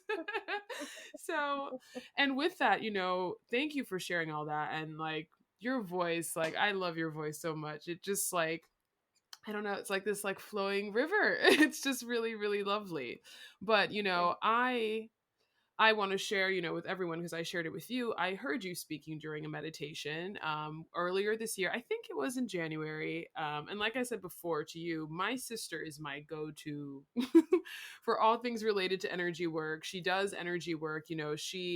She's an Aquarius to a T. She's always trying to evolve and explore things, like she's on Earth too sometimes, I tell her. So, she's my go to for all those sorts of things. So, she's like, joined this meditation. It was incredibly powerful. It was for the age of Aquarius, and I was very much vibing with it.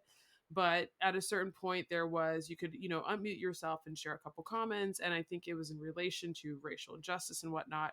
You shared your perspective on it, and it blew my mind. And I was just like, I need to talk to this person more about what it means to exist in 2021 and let go. So, you spoke about race and social climate, and basically how grace and accountability can be hand in hand, and how they need to be hand in hand for progress. And it was something I needed to hear, because in the last year or so, I think people have been experiencing a revolution, not only in the world, but in themselves. I think people really had to reckon with themselves. I know I did, and have to be honest with themselves, and probably, what I think is probably expansive, what I've done with myself, is not even really probably tapping into it fully yet. So I think with experiencing such an enormous amount of change in life, sometimes you're not always prepared for what that trajectory is going to look like. I think change sounds really awesome to some people, and some people it's really frightening. And if that sounds really, I think, abstract to everyone, because I will say this sometimes feels like a very abstract topic to talk about, like energy and letting go and these sorts of phrases. I'm just basically saying that personally, I've been really confronting my own hangups, my own traumas, my weaknesses, my challenges, anxieties in the last, I would say, 5 years or so. But I've really started to understand the art of letting go in the last 2 years. And that work in of itself is really constant, because you find yourself sometimes facing triggers that you didn't know you still had an issue with, because for me personally, I spent the last 5 years being single, really working on myself. Now I'm in a space where I'm opening myself up back to love again, and not just romantically, but platonically, like letting people in. And it's because I'm letting people in, it's almost like triggers I didn't know I still had, are sparked. And in the midst of that, I am in my Saturn's return right now. I am turning 30 in July. And I remember when my sister told me that, even without having the knowledge of what that meant, I was like, oh, I feel it. I feel like a complete shift happening in myself. Like, it's one thing for me to look at my anxieties, it's another thing for me to decide I am not going to respond the way I used to respond. I'm going to respond differently. That to me alone is like me changing an aspect of my life. But that there's so much we carry, whether it's social climate, whether it's our tapping into the energy of another person. There's so many things that change the crux of our life and the directions that we take. So for this conversation, because it's so broad, I really wanted to focus on three specific areas that I feel like you can speak really, really well to, that I wanted to ask you a couple questions on. And those three areas are the social climate that we're currently in, love, and then I want to talk about energy work and how that really ties into the Saturn's return. Does that all sound good? Sounds great. Okay. So, and I try to limit this to an hour of time, because I know with a conversation like this, Joy, this is part one. Like, there's no way we can cover it all. Like, there's just you alone telling your story. I'm like, wait a minute, I want that to be a movie. Like, I want to write a whole film about it. Like, this person is brilliant. So, but starting with social climate, obviously I can't say it even in the last year, but I guess more profoundly in the last year or so, the world has really been in a turnover state. Like, it's just kind of been, we've just been seeing all this karma and energy coming out to the surface, and it almost feels like latent trauma that is now reemerging in more recent times. And there has been so many reckonings, once again, of people with their identities, whether it's race or gender, sexuality, accessibility, sustainability, all these different things. Change is truly more inevitable now than ever. And so I'm curious, what's your take on how the world is evolving currently in this social climate? Do you believe that we are making progress? I believe that for the longest time, we have glossed over things. And when I say that, I mean, like my example specifically, did I realize I knew I had brown skin and there were people who had light skin or white skin or Mm-hmm. what have you, all the variations. And I knew there were people with disabilities. And to me, they were the people that I shared this earth with. I was blessed because my grandparents who raised me, and then, my parents didn't really talk about race relations that much. Mm. And so there was a time where it wasn't conscious to me. And then I had my own experiences. I only say this to say that I think a lot of people have kind of glossed over it and tried to um, not really address it, but kind of sweep stuff under the rug or what have you. And I think we've gotten very accustomed to it. And my belief is that you can't clean something up until you see it.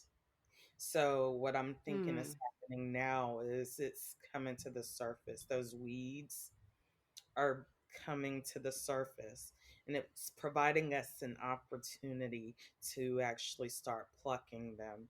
Now, are we making a change or are we progressing? It's kind of one of those things, it's like it's happening now. What are we doing now?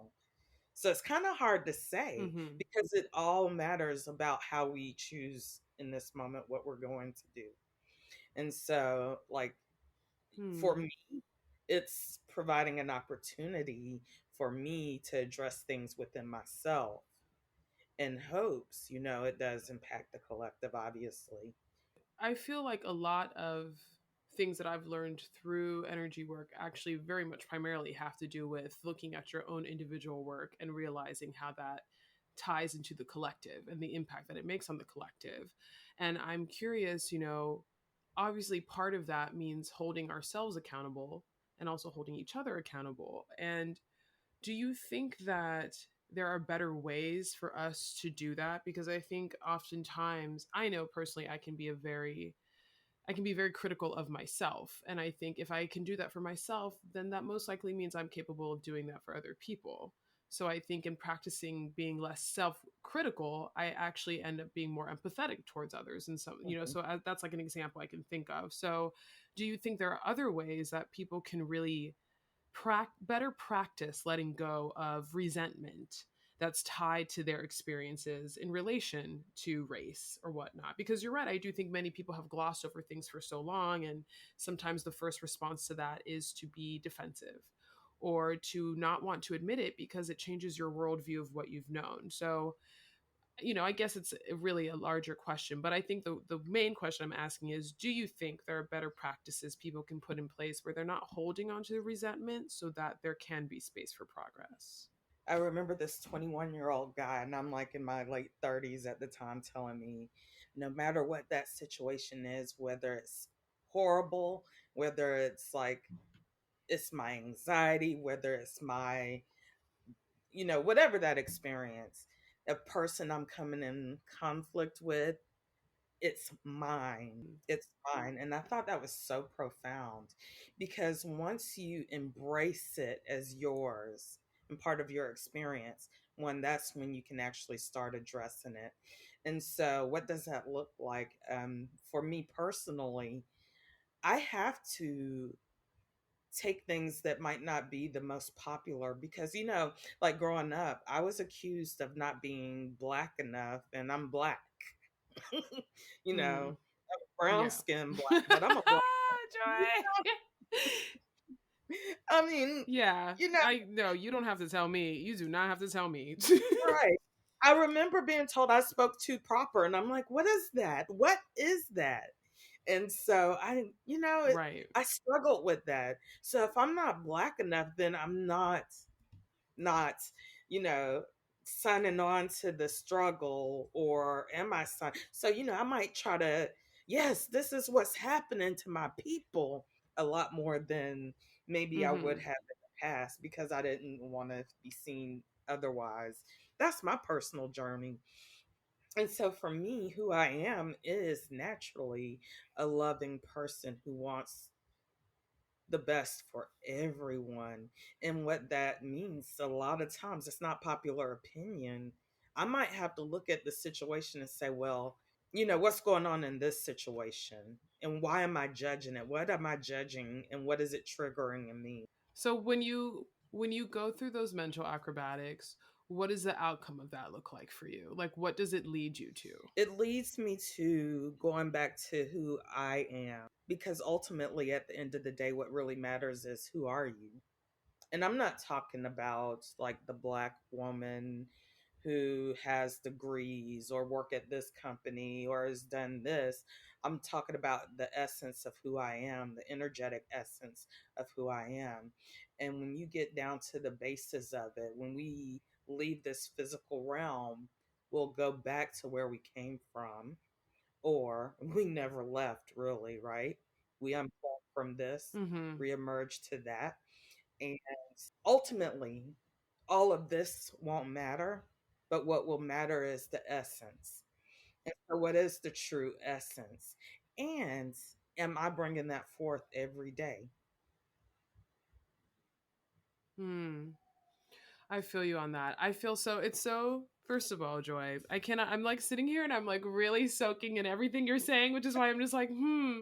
And I think, it's really amazing to for me to be speaking to you about this because oftentimes I am the friend speaking this way or I'm the one trying to converse this way with someone and I think I'm often seen as and maybe I'm just perceiving it that way. It's mine. Let me practice what you were saying.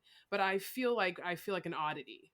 Like I feel like I look at things too abstractly, or I look at things. I've said this before to whether it's a therapist or a life coach. I've said like I just feel like people don't get me sometimes. Like I feel like I'm saying something. I'm trying to explain to people like this. Everything on this planet we created. We've built this and we've constructed this, which means we don't have to like continue to be susceptible to things that don't serve us. Like we can change it if we really wanted to. And that's what we should honestly be working towards as a collective. And the way to do that is to be aware of what your impact is and what you're doing, even just for yourself. That is almost why we have to learn to be better about holding ourselves accountable and others accountable, and also knowing the areas where we need to extend grace. Because I think something you said that was really profound to me during, that Age of Aquarius meditation was that a person who even might be racist or whatnot, or people who are actually who may have just discovered, how deeply rooted racism is or the impact that it has. I could sit here and be really upset that it took you this long to get it. I really could. And I could fester in that. Or I could really just have gratitude that you finally have arrived to the party. you know Honestly, and that doesn't mean I have to now do extra work to get you up to speed. That's still your journey. But I can still say like, welcome sis, like I'm so glad that you've arrived, and hopefully you keep growing and you keep journeying, and I'm here to encourage and support that, not here to cut you Yeah, down for what you didn't yeah. already know. And I think we don't operate in those spaces enough. So I'm curious, do you think people can change their language? What do you think people can do to let go, because that resentment is also understandable. I understand where it sources from. There are moments where like, I have two white roommates and they know straight up. There are moments where I'm like, that was very white and I'm not responding to that. Like I don't know what to tell you know and even in those moments I'm like, that was not probably the most constructive way to approach that conversation. So I'm curious, do you think there's something we can do where when we're in those spaces of resentment, when we're in those spaces where we want to be cutting, where we want to judge, where we don't want to let go, when we do want to hold on, how do we stop and say, no, let me approach this differently? I want to say two things that just popped into my head. The last thing that just popped up, I want to say first, and then I'll follow that up. But someone told me that they were a part of AA. They posted, I love Facebook because you see all these amazing posts. And I'm like, wow, that's deep. Where'd you get it? And they were like, from AA. But it was like, what you resist persists. And Mm, so, in essence, what they're saying, there's a level to it. we could say, I'm going to resist the fact that racism exists. And what we're saying is we want to push against the institution or the whatever the very foundation that created racism. But when we push against it, Mm-hmm. we actually make it stronger. The second Mm. thing I wanted to say was a friend of mine, we have these circle meetings, and he quoted from, I think it was Course in Miracles, that anything that's not love is fear. That's anything. So, whatever we look at as hate, anger, anything that's not love is fear. And we're not talking about the Mm. love, oh, I love you. It feels so good. Because, we all know that's conditional. Love, when you start studying in esoterics, you Mm. learn is more of that knowing, it's wisdom, the intuition that all is perfect and all is right, all is love and whole, perfect and complete. And so, huh, wow. I just had an aha. What's your aha? Well, it Tell was me. just like, okay, whatever is all, not all, what is happening? What if everything that's opposite of love is fear? And I was thinking initially, well, a person that's prejudiced, they have a fear, you know, and it is a hard world out here. They're trying to make it just as much as we are, and people feed into that fear by telling certain things. So to them, like, whatever the reason, it's so deeply ingrained that we could sit all day and talk about the different reasons it is. And I think it's different for Mm-hmm. every person. But what I was thinking, if love is whole, perfect, and complete, whatever is opposite of that is the judgment that something's not whole, perfect, and complete. And that was the Mm. aha, like, whoa. Because Right. And that's the thing. Like you have to keep thinking above what you're even thinking. And I think sometimes that's tricky. I get into certain conversations with my sister, and there are moments where I even have to check myself because she'll say something that is very much like similar to what you're saying, Joy, where it's like she thinks of the person whom people typically wouldn't be thinking of. So even the person who's racist or the person who's prejudiced, she has the ability to sit down and see like where they're coming from or why it may exist that way. And I think often I'm kind of like, why do you have sympathy for that person? Like, no. There is, but in the same token, I look at someone like, and this is maybe going to sound outlandish, so I'm just warning anyone who's listening right now, but there are certain documentaries, like, whether it be about serial killers or people who just do really extreme crimes. I'm going to be honest, part of my fascination is because I want to understand how a person could even think that way. How do you get to that space? And I want to know that, not because I want someone to go out and do it, but because I want to understand, is there a way that we can course correct that? Is there a way we can understand that person better, to understand what needs or desires or spaces were not being held Mhm. for them, that we can do differently so a person doesn't feel the need to go down that same route? And that's speaking to even larger things like gun violence. There are things we can do for sure, absolutely, with the law that we should be putting in place, certain policies that we need to be looking at. That's part of the work too. But also part of the work is human and the soul, and how we're treating other people's souls, and how we're speaking to each other and accessing each other, and our energy and the spaces we're taking up and the forgiveness that we give. So sometimes that doesn't feel like an Yeah. innate thing to do. Sometimes that feels like that's an extra step.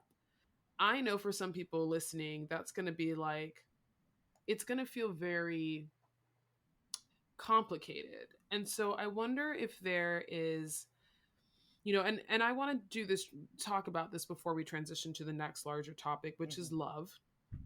Because I do want to be mindful of our time, but I do want to ask, it's just in the middle here, if you can kind of give explanation of how energy moves through a person and like through people, like how does energy shape our relationships essentially? Huh. Pranic healing.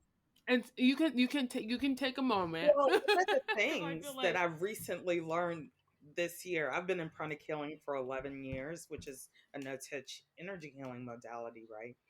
And so we're learning Mm-hmm. about how the body consists of um, what we mirror everything, right? So you have, what are the different forms of matter? You have solid, liquid, gas, and then plasm, right? And so what you learn is that, Mm-hmm. this physical is a visible aspect of you, right? But there's also an energetic, invisible Mm-hmm. aspect. It's not really invisible. We talk about it all the time. We're like, that person's aura, there's something up with that Yeah. person's aura. But basically, the Mm-hmm. energy, That person's vibe. People love to, let me tell you, all the Gen Zs, all the millennials like to say, I don't like their yeah, vibe. I'm not something wrong vibing with with that her. energy. I'm not feeling that That energy, but we don't really know how Tea. true that is, right? But so there's an energetic Mm-hmm. aspect of Mm-hmm. us that actually interpenetrates this physical. So the energy body actually is, if you were to look at a sponge that sits in water, it's the sponge, water's around the sponge and then the sponge, right? So that's a way to look at it. So then you Mm-hmm. have and that's considered part of the physical. Then you have so you have the solid, then you have the liquid, which is water. Energetically, the liquid aspect is considered the astral or the emotional body. So then you have the gas aspect, which is the mind or the air. And then you have the plasma. And so basically, this energy interpenetrates, but it's likened to like your TV, you plug into the socket and then it connects to electricity and turns on. We are like the physical aspect of the non-physical, and saying, if you could imagine an ocean of water, every single droplet contains different elements to it, but it's still part of the same, and it Mm-hmm. will go back to that, you know. And so that's how the energy is. And so that's how that oneness goes, right? We're all part of the It's field. so beautiful. It's so beautiful. It's so beautiful to sit down. I was I was recently listening to another podcast called Invisibilia, and they just talk about very unique niche topics that we don't think about frequently. And one of them was about sound in the universe. And this man essentially discovered that the ecosystem, they're an orchestration of sound, that they essentially know how to make whatever animal, all the animals know how to make sound waves so that they sound like a collective with their own species and they never interfere with each other's. So they end up making this orchestration of sound. And for them to know that, I think that alone, like, there are so many things that are beyond our comprehension that we're just limited to because we don't have all that access to every part of our mind. And if we did, we probably wouldn't be on this plane. We'd probably have moved on to the next step. So it's just really, it's amazing when when you the way you broke down energy and thinking about the fact that it is, as for me, I'm an empath and I'm clairsentient. So for me, anything with feeling is tangible to me, and I often have trouble explaining that to people. Emotions feel like physical things to me. Like if someone is crying or if someone is in rage, I have had to learn how to put, a boundary up that is actually physical, that prevents me from then having that energy transferred to my own body, because then I Mhm. feel it. And those are things that, because energy work, at least for me, in the Caribbean, things tied to energy are so normalized that I don't think people even recognize that, like, you should be learning different things in terms of how to manage Right. it. It's just like, okay, yeah, you felt a spirit. Okay, yeah, you got that feeling. It's like, okay, pray about it. But it's like, okay, but what do I say in the prayer? Because I need a little help Yeah, here. right. you know? Right. Yeah. So all that to say is, I think people, even you explaining it that way, I think people need to have, I think it's important for people to have greater awareness of how energy very much shows up in our relationships to each other, and as we're segueing into love, the reason I asked that question is because I could probably go into all the different, ways this conversation is personally helpful for me, because it truly is. But the current state I'm at in my life, to make a very long story short, I found myself in a position where, after choosing to be single for a long time, um, I'm learning to reopen my heart up again, to different people, to friends. And that requires, I think a lot of people look at me and see a very gregarious person. They see a very, approachable person. But, I think beneath anybody's rising sign, shout out to Geminis, you know, there's different things. There's different traumas or different pain experiences people have had. And so it's been really beautiful to reopen up myself, but it's also been really exhausting, because there are moments where I find myself triggered and I'm like, whoa, that's from childhood, or that's from that, toxic relationship. And now, like, this person's behavior, they don't even know any of this, or they don't have that awareness. And yet that energy is somehow bouncing off this other energy that I feel. It's requiring, like you were saying before, a lot of mental acrobatics, right? So, do you think it's possible for people to get into relationships or start new relationships while they're still working on themselves? I'm getting Yeah. a nod. I'm getting a nod from Joy, everybody. Well, it's funny because we think that I need to work on myself first and be okay with myself first. But relationship is the best mirror and the best ground for spiritual growth for us. And so it's really funny because you think about these things. This is me. Like, if I am in a retreat, I'm the most high vibrating. I can manifest like nobody's business. And, things are just clicking, the ahas are happening. When I come home, I'm like, dang, what the hell just happened? And the truth of the matter is I don't live at the retreat center. So what I'm Mm-hmm. saying is you actually have to take that energy that you collect and go out into the world and experience it. And so for the last several years, even before I started spiritual practice, remember I said I was the good girl. And I did the Mm-hmm. air quotes, Mm-hmm. but I wasn't living. It's just why I was the good girl. And so basically, what Right. I'm saying is you actually have to live it to Mm. work it. It's all good Yeah. theoretically, but you got to bring it down from there. Right.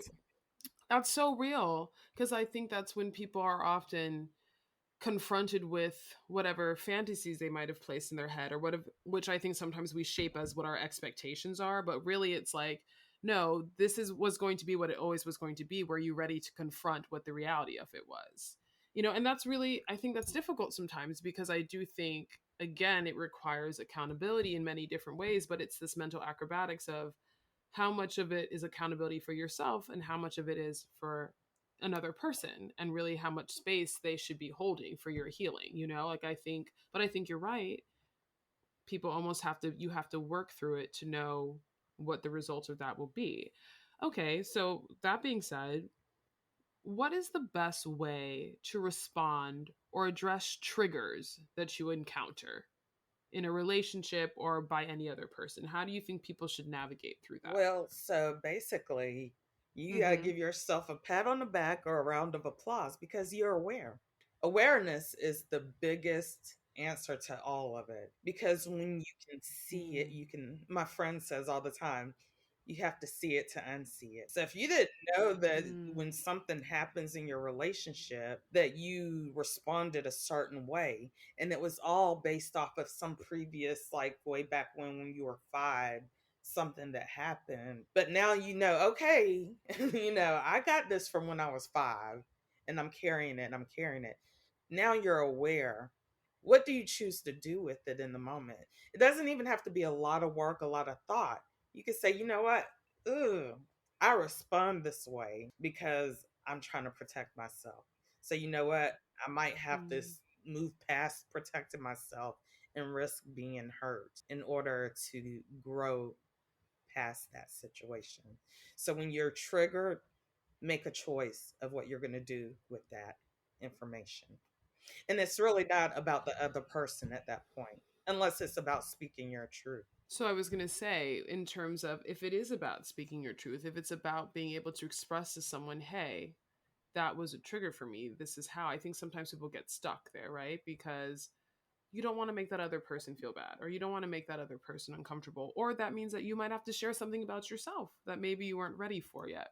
How do you think you walk through that? How do you think you get through that? What do you say to yourself? How do you motivate yourself to do that? Another beautiful Course in Miracles learning I have is, in my vulnerability lies my strength. So if I Mm. could tell you that I'm scared, I've been sitting here all week like, oh my God, what did I say first of all? Because I can't recreate Mhm. whatever that was in that moment. And I'm like anticipating what Mhm. this conversation is going to go like. But I could have just easily just been like, hey, by the way, I'm super nervous. Matter of fact, I texted my sister like, because I got something to live up to in in my mind, obviously, right? But like, what Right, happens when right. you say, "Hey, I am scared," or "Hey, Hmm. like I don't know where I belong in this world," and sometimes when this happens, that comes up for me. When Hmm. you speak it, Wow. it takes away the Right. power of whatever that energy is. Mm. I hear you. Yeah. Like whatever, when it was shaped in fear, it's now shaped in truth because it's out in the open. And you don't have to worry about what happens with it because you've Mhm. released it. And That's you would be wild. really surprised though, the response. Mm. I did a couple of weeks ago. I came in because I host meditation on Thursday nights, and I literally ran from work, got in my car like, am I going to make it? I got to get in here. I have this dog barking. I got to log on to Zoom and be ready to talk, and I'm out of breath, and I'm like, Mm-hmm. look, I just ran from my car. I rushed. Am I going to make it? I'm going to make it. And then I said I made it. And then I just shared that because I was so worried about Yeah. presenting like not A certain professionally, right? way. But then I shared Yeah. that and how meditation helped me, and like, my review I got, like my feedback was like I was on fire, and I was like, I wasn't even trying. I love, but you know what? It's because you're genuine. That makes such a difference when you show up in a space and you're just genuine and you just say, like, it's almost like I remember, and this is jumping back a little bit, but I remember after a lot of things happened last year, with George Floyd, many different things, and I would have to get on Zoom calls, and sometimes people would just callously ask, like, how was your weekend? And I'm like, were we not watching the same news item? But, I would sit there and, for the first time in my life, I think in a professional setting, I was like, I'm not okay. There are Black people being killed on the street. So, no, I'm not okay. And just kind of being upfront about it, I do think was shell shocking a little bit for some folks at first, but I think it was also like, I need to be more mindful of what I'm saying because there's more happening in someone's life than I have an awareness of or that I have allowed myself to have an awareness of. Like, I think when we're genuine with each other, you're actually teaching people how to hold better space for you. So when you're genuine about your triggers, and by the way, Joy, I'm saying all this and I do not put this stuff in practice consistently, y'all. So I'm saying all this, but it's it's not easy, It's really not, and I think it is because of that it's important to have a greater awareness of energy work. It's like maintenance. It's like anything. It's like when people go to the gym, like you when you do exercise, you have to do exercise practices for your energy, and I think everybody's at a different level. I think it's a beautiful thing that you said that people can continue to work on themselves in relationships and those things can be mirrors to you. I think that's 100% true. And I think, in terms of even when you were speaking about love, love is, I think people really want to buy into this idea of unconditional love. And I think really what that actually ends up looking like in work, in action, is far more than what people anticipate. It's not butterflies and rainbows. It's very much you also addressing how you love yourself and how you take care of yourself. I did want to ask though, I personally, I've been in toxic relationships. I know many other people have. I don't think that's an uncommon thing in the world. But what does it truly mean to let something go and move forward? What do you think that looks like? And a lot of times, and that could be no matter, it could be a job, it could be a friendship, it could be where you're living, it could be anything. And the truth is that um, when we no longer take responsibility for our experiences, we tend to hang on to things longer than we need to. And so a true letting go is that's compassion and exercise, if you will, in saying, your experience is your experience, and I'm not going to hold you responsible for my experience. And I wish you nothing but the best. But, our we don't align. However that is, when you Mm-hmm. have true wellness within self, or a true, like, foundation that you've created for yourself, then whatever happens, and this is something we don't ever get to, a lot of us, because of our traumas, I want to say, that there's something we're so busy trying to prove, that we need to make this situation work so that we can prove it. If I feel like I'm not Mm. lovable, then I'm going to stick around with something just so that I can prove that I could do something that makes you love me, right? So Mm. when you're Mm-hmm. looking at it that way and it's not working out, then I start looking at all the reasons that that person's wrong, that it's not working out, and I become the victim to it. But if you think about it in Mm. this way, self love, assuredness of self, you're in a situation. And who knows, would that situation have been there, or would that person be different for you? But you're in a situation, there's no hesitancy, right? I know who I am and I don't need this. Mm. Bye. Wish you well. There's no Mm-hmm. you're wrong. It's just like, this don't work for me. I'm out. And you've moved on. It's like one of those. So the Right. true essence of letting go, It's one of it's those. not that hurt in me, or, you know, I don't have any ill will of that person. There's no attachment there. All Right. I want is for them to be Yeah. well. I want to get my life on, you know? And I often say to people, and maybe this is a Cancerian thing, it probably is, but I'm very much a person. If you hand me the scissors, I can cut you off. If you hand me the scissors, you have to hand me the scissors. I won't do it unless you put me in that position, you know?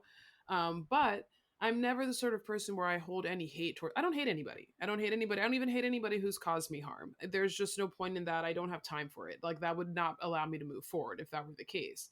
If I see someone who I just no longer have a relationship with, I'll wave at you, and that's about it, and then I'll be on my way. Like, hope you're good. And that's it. We don't have to converse. We don't have to have, you don't have to have a friendship with someone. Like, you don't have to prove that to anybody. But I do think, even though I operate in those spaces of neutrality, I have found myself sometimes in positions where I'm with someone entirely new, completely unrelated. And that person does something that reminds me of what that person used to do, right? So it's not the person operates in a space of neutrality, but what they did, something that left a mark on me, doesn't. So I guess I'm curious, how do you take the things that left a mark on you and allow those to exist in spaces of neutrality as well, where they no longer have an impact Yeah, on you? it's all about what impact it had as opposed to what happened, right? Because, like, you can leave Mm-hmm. one situation, find that whatever that was is something probably we needed to work on anyway. And instead of working on that, we just move to a different situation where it pops up and it looks different, but it still feels, it pushes the same button, right? And so I think it's just like, Mm-hmm. I have been very guilty of, how that we used to say, oh, you got to learn from a situation before you move to another. And my very, very specific example for this is, like, I had a very traumatic experience, first love experience that spanned a decade. But, you Mm-hmm. know, um, so it was like, what do I Mm. learn from this situation? And there were very specific things that he did. And so if I got involved with someone who did that very specific thing, I deleted their number from my phone. Oh, And Joy. so, Oh, Joy. We might be soul sisters, Joy. and I would, Because was happy hitting that block button. That was an issue in the last years. Part of me being single for so long was just like the minute someone reminded or triggered me, I would just be like, I'm done. I'm turned off. I don't have any space to even try to compromise here because like you're taking me back and I'm not going back. What would happen? What would happen if I'd have said, okay, dang, okay, I can give an example. Like, um, I'll use this as a very blanket example. So I'd call this guy, my very first love. And there was this time where like he would be mad at me. And so his response would be not to return my calls, not to respond to me, anything. And I would build up this sense of anxiety, Mm. like, what happened? Why is he not talking to me? And it would never Yeah, what did I yeah, do? it would Yeah. never get Yeah. addressed. Well, ultimately, when that situation didn't work out, in my mind, I equated those actions to he's not a good person for me. So now, fast forward to another situation. If I call somebody or text them or whatever, and they don't respond, I give them a time frame. If I don't hear from you, delete. Mm. But what would have happened? What would have happened if I was open to all possibilities? Maybe that person wasn't right for me, or maybe I just didn't give them a Mm-hmm. chance. And so, how many times did I give some? And it's Yeah. because we go into these situations with ideas and then we are judging these other people based off of these ideas. And these people have their own life experience, right? Everybody has a lens that they see Mm-hmm. the world Mm-hmm. through. And a lot of times we think we're all looking through the same glasses. I'm nearsighted, that person's farsighted, that person has blue blockers, and whatever the case may be, but we're all seeing something completely different. We're all experiencing something completely different. And so, like, what that person did is no reflection on me. What would have happened had I said, Mm. I, not in a naggy way, just like, it would really be nice if you respond, you know. I don't even know, like, I don't know if you're interested. Yeah. What's going And on? I But we played the game. what I'm learning to be more balanced on is I can be a very direct person, but in certain situations, if I feel anxious or I feel like I'm balancing my own triggers and my own wanting to feel validated by someone, I stumble. I stumble with what I need to say and how direct I need to be. And I think there's a way to do that Yeah. kindly, because what you're saying about everybody really does have a different lens in which they look through the world, and it's shaped by their own experiences and their own traumas and their own triggers. And I have found recently that the more context I receive about a person's actions, the more empathy I'm able to have towards them. And it also allows me to be like, look, I get where you're coming from and I get your actions, but this is my relationship to that sort of behavior. This is how I feel about it. And I wonder if there's a common ground we can find where we both can feel comfortable with how we move forward. Like I feel like it's not about trying to make the other person see your point of view or vice versa all the time. It's about seeing if you can come up with a different lens that works for the both of Yeah. you to look through. Knowing yourself, knowing what you can tolerate, what you can't tolerate. I don't think it's helpful to apologize for the way that you are, because especially if you're constantly working on yourself and you're trying to be a better version of yourself, why are you apologizing? And I'm saying this out loud right now to you, Joy, and this is my aha moment. Like I'm asking that question, and that's the question that I realize I'm asking myself. Like, why are you apologizing? So I want to say really quickly about what you just said about why am I apologizing. And I want you to mm, understand that everyone in some form or fashion has been made to feel bad or not feel good for being who they are. And so we're all really trying to find our way back home. And home is that mm, pure essence, that self. And so when mm, you give yourself permission to be all of you in whatever way that is, you can go back and say, well, now, okay, I did this. Would I do it differently? And you could say, well, with the information I had, that's who I was. Now, can I make different mm, decisions now that I reflect and know more? Oh, in the future, I definitely can. And so you make a decision. I yeah. think I would do this way instead of this way. But there's no right or wrong. It's growth. I agree with everything you're saying. That in terms of, I have to remind myself of that too. And I always have to remind myself, like, I'm not going to make the mistakes I made before. I'll make different mistakes, but I won't make the same ones. And that's okay, because if I'm making different mistakes, that still means that I've Hmm. grown. So I do think that actually ties very well into the last thing I want to talk about with you. The last thing I wanted to talk about was really energy all encompassing. I mentioned earlier that I'm currently in the midst of my Saturn's return. And for me, that has meant, a complete change in how I want to approach the next chapter of my life. At a high level, it looks like me choosing to say no to things that don't serve me and not feeling guilty about it.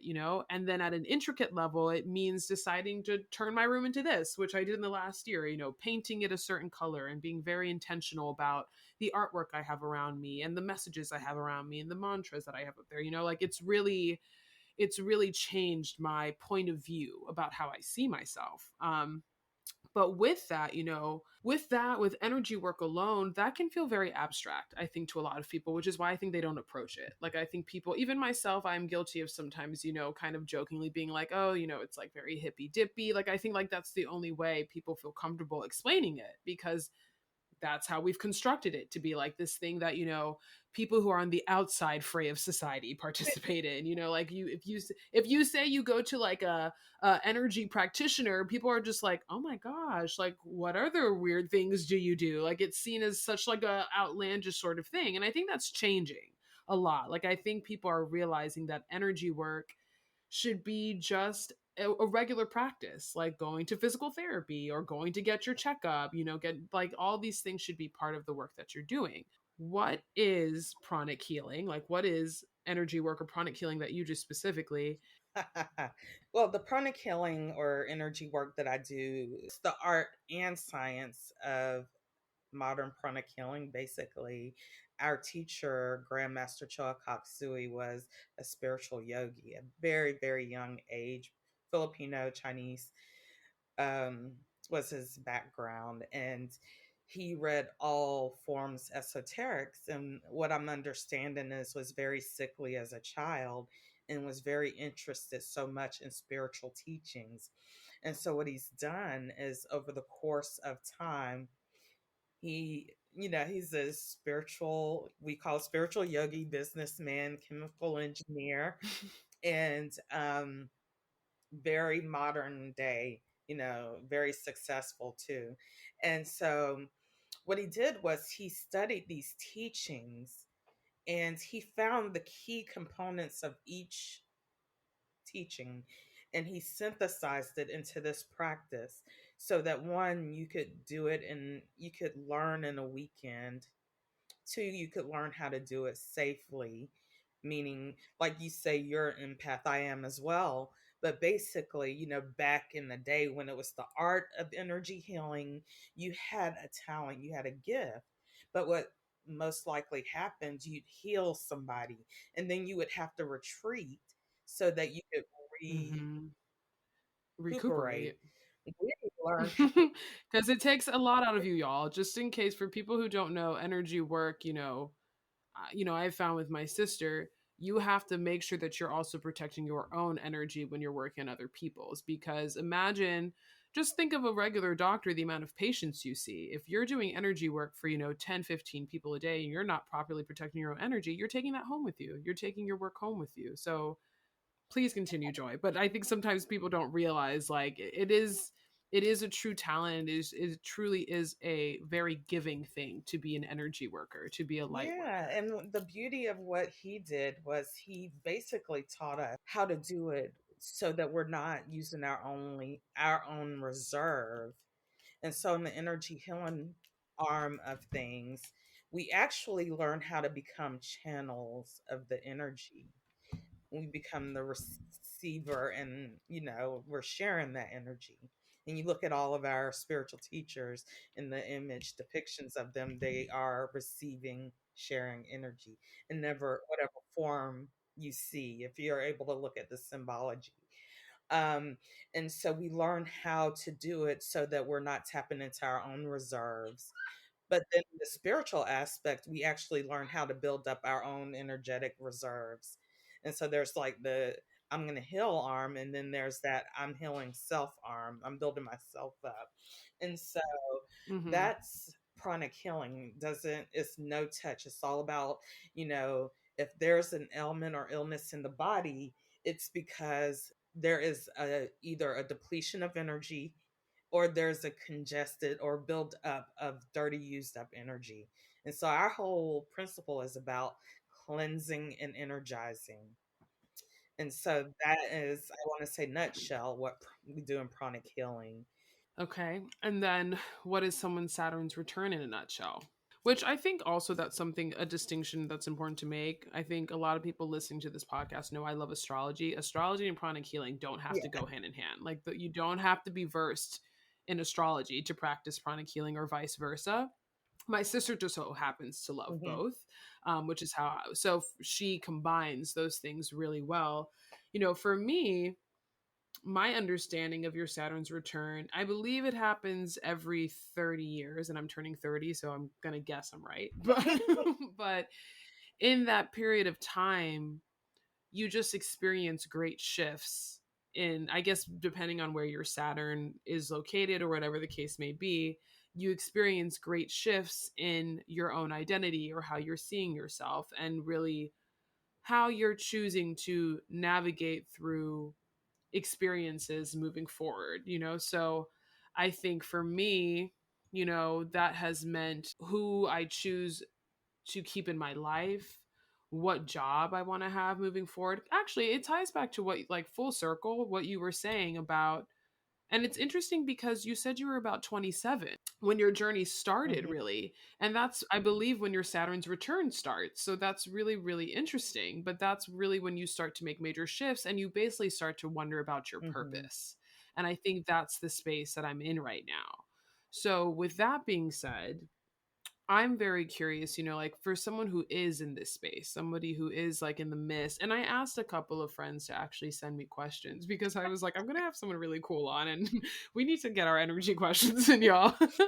But something I wanted to ask you was, and not even just in someone's Saturn's return, but when people are going through these great shifts in energy, for themselves, or they see someone else around them really trying to change their life, what do you think is the best way for us to show support to each other as someone is making great changes in their lives? Like, how do we do that? What's the best way to encourage someone who's trying to work on their energy? Well, you think of a baby who's learning how to walk, and every time the baby steps, we like, yay! And then when the baby falls, we're like, it's okay. And we help them dust themselves off and help pick them back up. And we don't chastise, we don't say, well, Mhm. you said, or any of that. What we say is, yay, you took a step. Dust yourself off, because all of our journeys are going to be different. And the best thing that you could do is show yourself some grace, because when you're doing that for yourself, and like, we all are going to make mistakes, and you look back and you're like, man, I just said Mhm. I wasn't going to get caught up in that stuff, but I did. I could joke about it, right? And I can move Mhm. on in life. And so the Mhm. best thing you can actually do is be that mirror, because the reason why that person's in your life is because you're a mirror for them. And so, like, we're at different levels of understanding or what have you. And so it's like the best thing you do, like you said, just hold space for them. Can you explain a little bit more what it means to hold space for someone? Because I think sometimes people, that's something I say a lot. But can you give a more, like, other examples of what that means to hold space for somebody? You see people for who they truly are, at the heart of who they are. You see the beauty of the person, and you hold that image of them as you interact with them. And so, a lot of times when we interact with people, we could choose to interact with the person who made the mistake, or we could interact with them as the whole perfect and complete person that we know they are. And so, when we act, however we interact with them, that's who they show up for us as. And so, when someone's going through Mm. things, a lot of times it could be like an abusive relationship, for example. So you're looking like, why are you going back to that person? That that person, your friends or whoever it is, doesn't see the beauty of who they are, and also the holes in that, which is why they're in that place. And so you Mm-hmm. hold on to the beauty of who they are, and you continue to see them for the beauty of who they are, and you interact with them, who they really are. And you Mm, provide that, it's like with welcoming that in, space. and they to fill up Yeah. that space.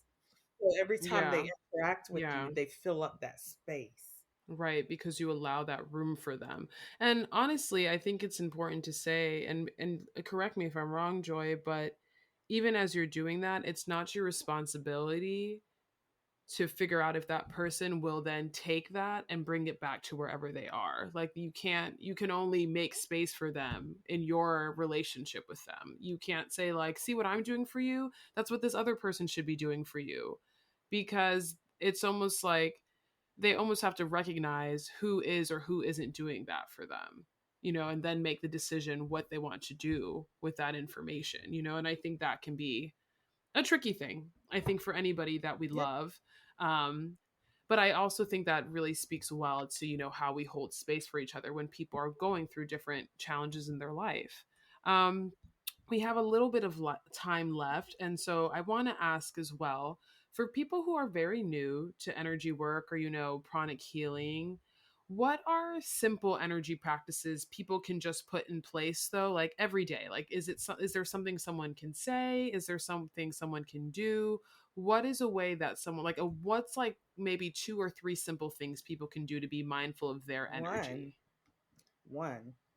Um, you can start in each day with a prayer. So you could do, we call in chronic healing, we do an invocation. And at the end of a healing, we do a thanksgiving. So in the invocation, we say to God, to all the beings, to all the teachers, everyone who's come and gone before us, all the helpers, angels, and all of those, because there's a realm that exists specifically to help us.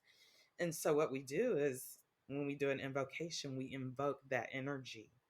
So when you start your day invoking that energy and becoming aware of that energy being with us, then your day goes a little differently, right? So that brings me to then, Joy, my very, very last question for you, which is it's about the next Yeah. step, right? So, last but not least, what's one piece of advice you can offer to someone who is in the midst of letting go? Find out what's most important to you and make that the main focal point. That's joy, love, if that's happiness, peace, and make that sacred. And you decide every day if something is worth impacting what you hold sacred. So say for instance, if my peace is something that I want to hold sacred as the most important thing to me, or the love that I have for humanity, then I have to measure everything against that. Every decision I make, everything that I let enter my energy field, and I know it could be heavy energy or what have you, Mm-hmm. I discern at that moment, is this enough for me to let that disturb this? And so the main thing I want to Yeah. say is find out what is most sacred for you and hold that like you would a baby, protected Mm. against everything, because whatever you're meant to bring into this world, you can't do it if you are being like the ship in the middle of a ocean in a storm. Right. Or being Yes, and inundated. so you Wow. just make that, because then whoever you are at the core, at the soul, we don't have to do anything to be the essence of who we are. That's where we're mistaken. What we have to do is allow the essence of who we are be. And when you do that, you actually bring greater impact to the world. I think I think that's the perfect way to tie it up with a bow, Joy.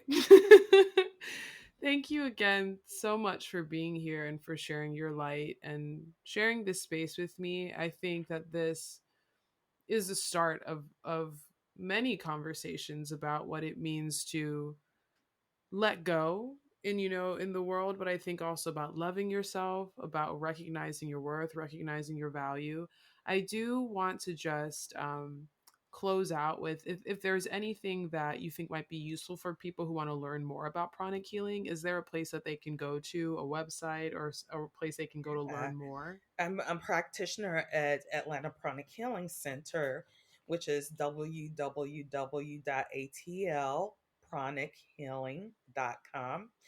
And that's atlpranichealing.com. Or you can email me at Joi Aikens, which is JoiAikens @gmail.com. We love a plug. All right, y'all. So I'd love to hear your thoughts on my conversation with Joi, because wow, it was a roller coaster. I think my favorite thing about Joi is I love how she takes her time. I love how she thinks through what she's saying. I love her delivery. I think there's something so unique and so important about someone who truly thinks before they express themselves. I have another friend who does that, who I used to work with at a museum. Shout out to you, Aiden. And I love that. I think that's such an important quality to have. And so I hope you really enjoyed that. I loved that Joi just, would say something a little more abstractly, and then she would just drop this nugget of wisdom where I'm just like, whoa. I really, really so enjoyed that conversation with Joi, y'all, and I hope you did as well. But we have made it to another end of an episode, so it is time for the rec room. Okay, y'all? It is time for the recommendation room. And I've got a few fun ones for you this week, and I think I have one that also gives a little more insight into just a dash of me. So the very first one I have is a new music artist that I actually heard about on another podcast. So shout out to the Friend Zone, because that's where I heard about this artist. But her name is I Am Doechii. And that's Doechii, Doechii.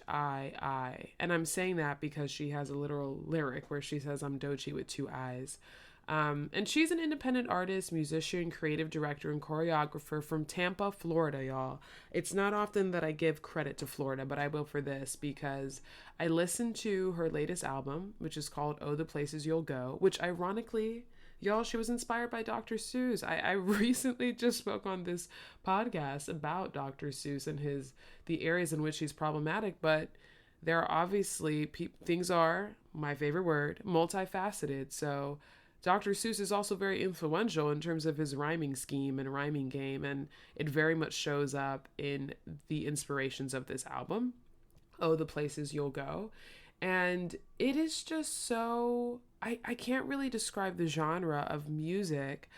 She's a young Black woman. She very much makes that identity very clear in her lyricism, but it's also, she bends genres, she goes from rap, and then she kind of has this like new age kind of flow with the music. The transitions are great. I'm not a music critic by any means, y'all, but there's this one particular song she has that's called Yucky Blucky Fruitcake. And the names are also really, really fun. And it's just really her introducing herself. It's her introduction song. I should say reintroduction, because she has, other albums and other music out. But you know how it is with new artists. It's really, I think about Lizzo, and I think about, Good as Hell. That song apparently has been out for ages. And it's really only in the last, I'd say 3-4 years that Lizzo has blown up, and she's been in the game for a long time. So I guess I could say the same about I Am Doechii. I'm not sure how long she's been in the game, but I think, her genre of music is definitely hip hop and rap, but I would definitely say it's a little more new age. It's a little more experimental.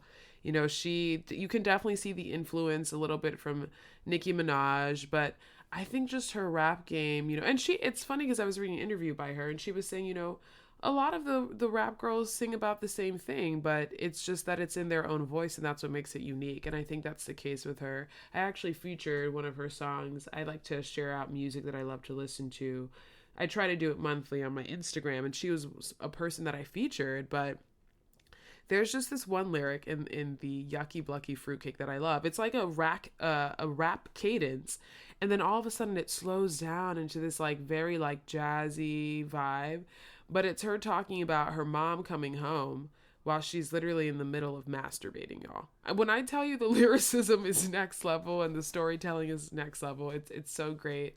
and it's so engaging and also just really well produced. It's just really fun music and good music to listen to.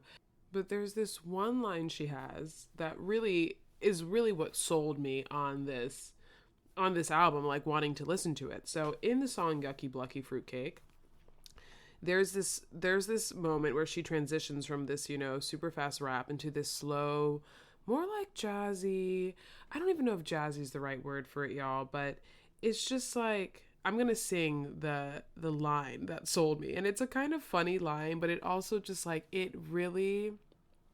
basically enveloped such an experience that Black children have, or many Black children have. I don't want to speak for everyone, but the line is, Dochi, you forgot to put the chicken out. And it's just like, wait, this young woman just that's like the biggest fear, y'all. It's like coming, like your mom telling you to defrost the meat so that when she comes home, she can cook dinner. And you're like, yeah, on the phone. Like, you're not really paying attention. And you spend the whole, next hour or 2 or 3 doing everything but putting the chicken out. And then when your mom comes home, she's like, and the thing is, this is the thing, because at least for me, my mom always, would text or call and be like, hey, I'm on my way back home. So then in that moment, I would be like, oh my gosh, I did not put the chicken out. I did not defrost this. I'm running to get this chicken. She's like, did you put the chicken out? And you're like, yeah, I put the chicken out. And then you run to the freezer, you grab it, you're putting it under hot water. You're like, oh my gosh. And when you're really young, you're like, oh my God, I hope this is not like cooking the chicken. Oh my God, what am I doing? Like you're panicking, right? And the thing is, moms aren't dumb. Like my mom came home and she'd be like, when did you put this chicken out? Because this chicken is still frozen. So, it kind of like gave me the same feeling as, this is going to sound so ridiculous, but in the movie Ratatouille, the food critic literally drinks a soup that Remy made, not Ratatouille. Remy makes the soup and it literally sucks his head back into like a childhood memory where he like is sitting at a table in his family home and his mom had made that soup for him. So it was just like that. Listening to that lyric, it was like, oh my gosh, it took me back into the moment of being a child. And I just love that about her lyricism and her music. It's very playful, but it very much just, and she has another song called Black Girl Memoir. It's not really my cup of tea in terms of the lyricism or the experience, because it's not really an experience I share, but it gave me food for thought. And I love when an artist does more with their music, other than just rapping about, surface level things. No shade to that, because there's room for everything, but I really do always appreciate when there's a layer to it. I love an onion. So shout out to I Am Dochi, y'all. Check her out. I think she's a star. All right, so next up on recommendations is Tina. So Tina is a 2021 American-British documentary film, and it follows the life and career of Tina Turner.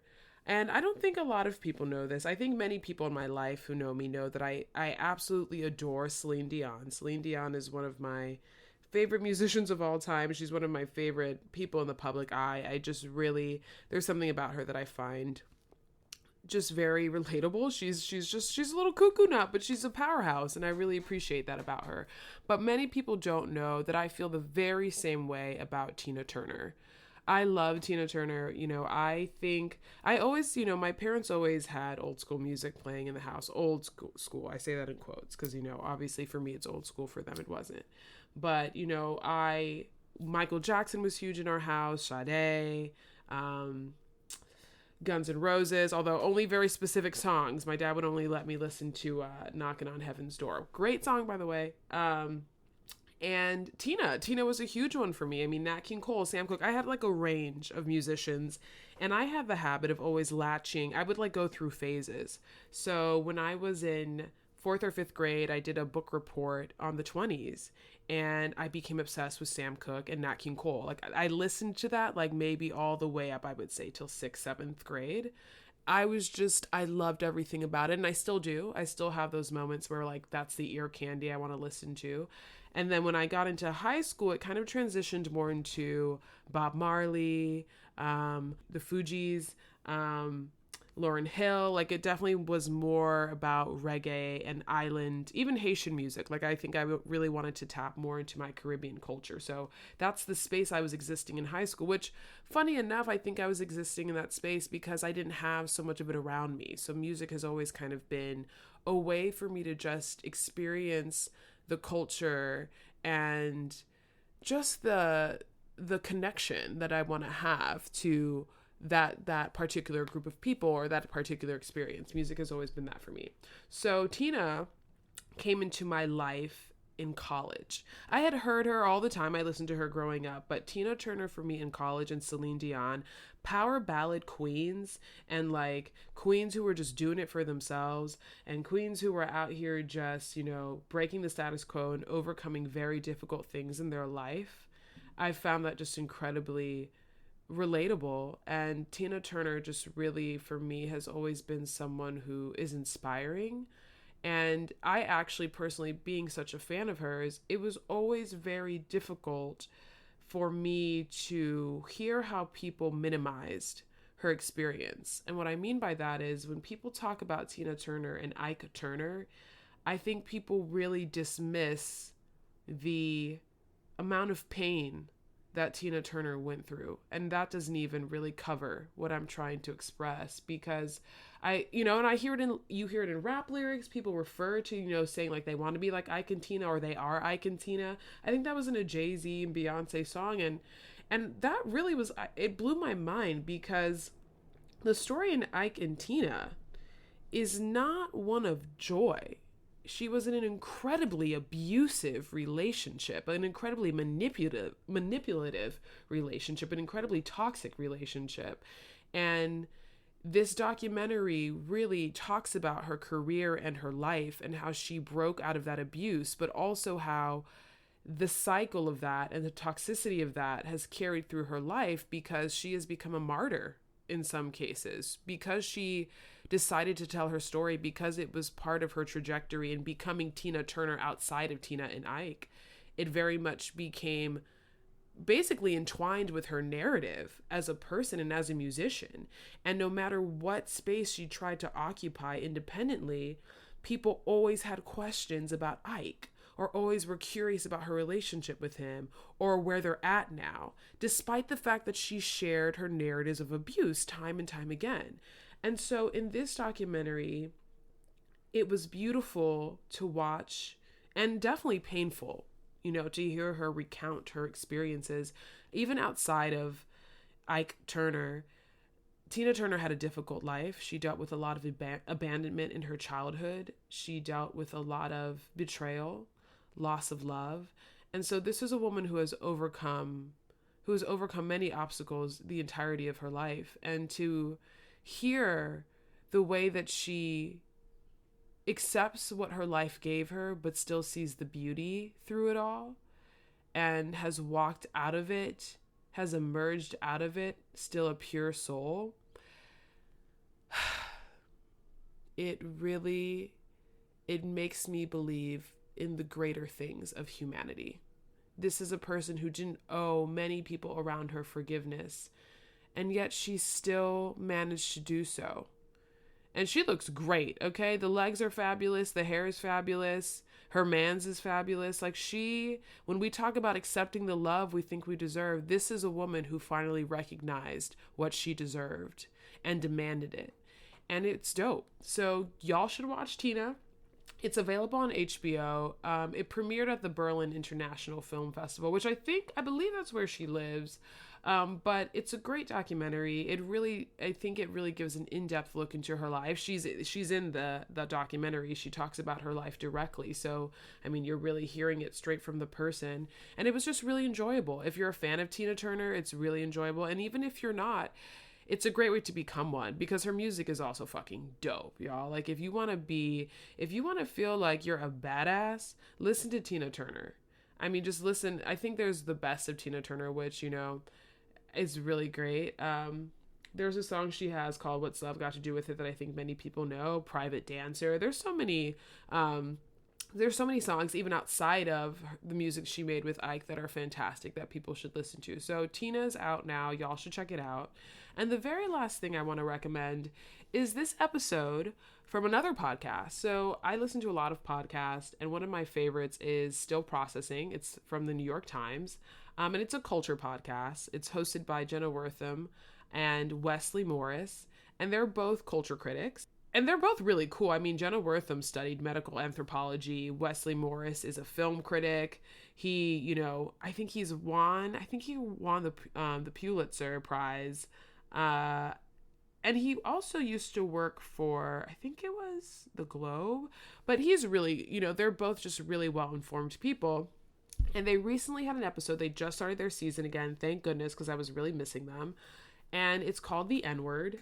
And they basically discuss the relationship that Black people have with the N-word and how subjective it can be and why it's so subjective and really how it has maneuvered through different aspects of society and culture and vernacular and language. So it was really intriguing. It was really informative. It was really eye-opening. And I think they did a really good job of really discussing the intersectionality of Blackness and the N-word and the spaces in which it occupies for people in different ways and why, whether people are comfortable saying it, not comfortable saying it, whether they think it should exist anymore, whether they think that it still implies, negative things. They really just dive deep into it. And I think if we're trying to become a more informed society, it requires us to examine things that are maybe outside of our comfort zones. So I think it's a great episode to listen to.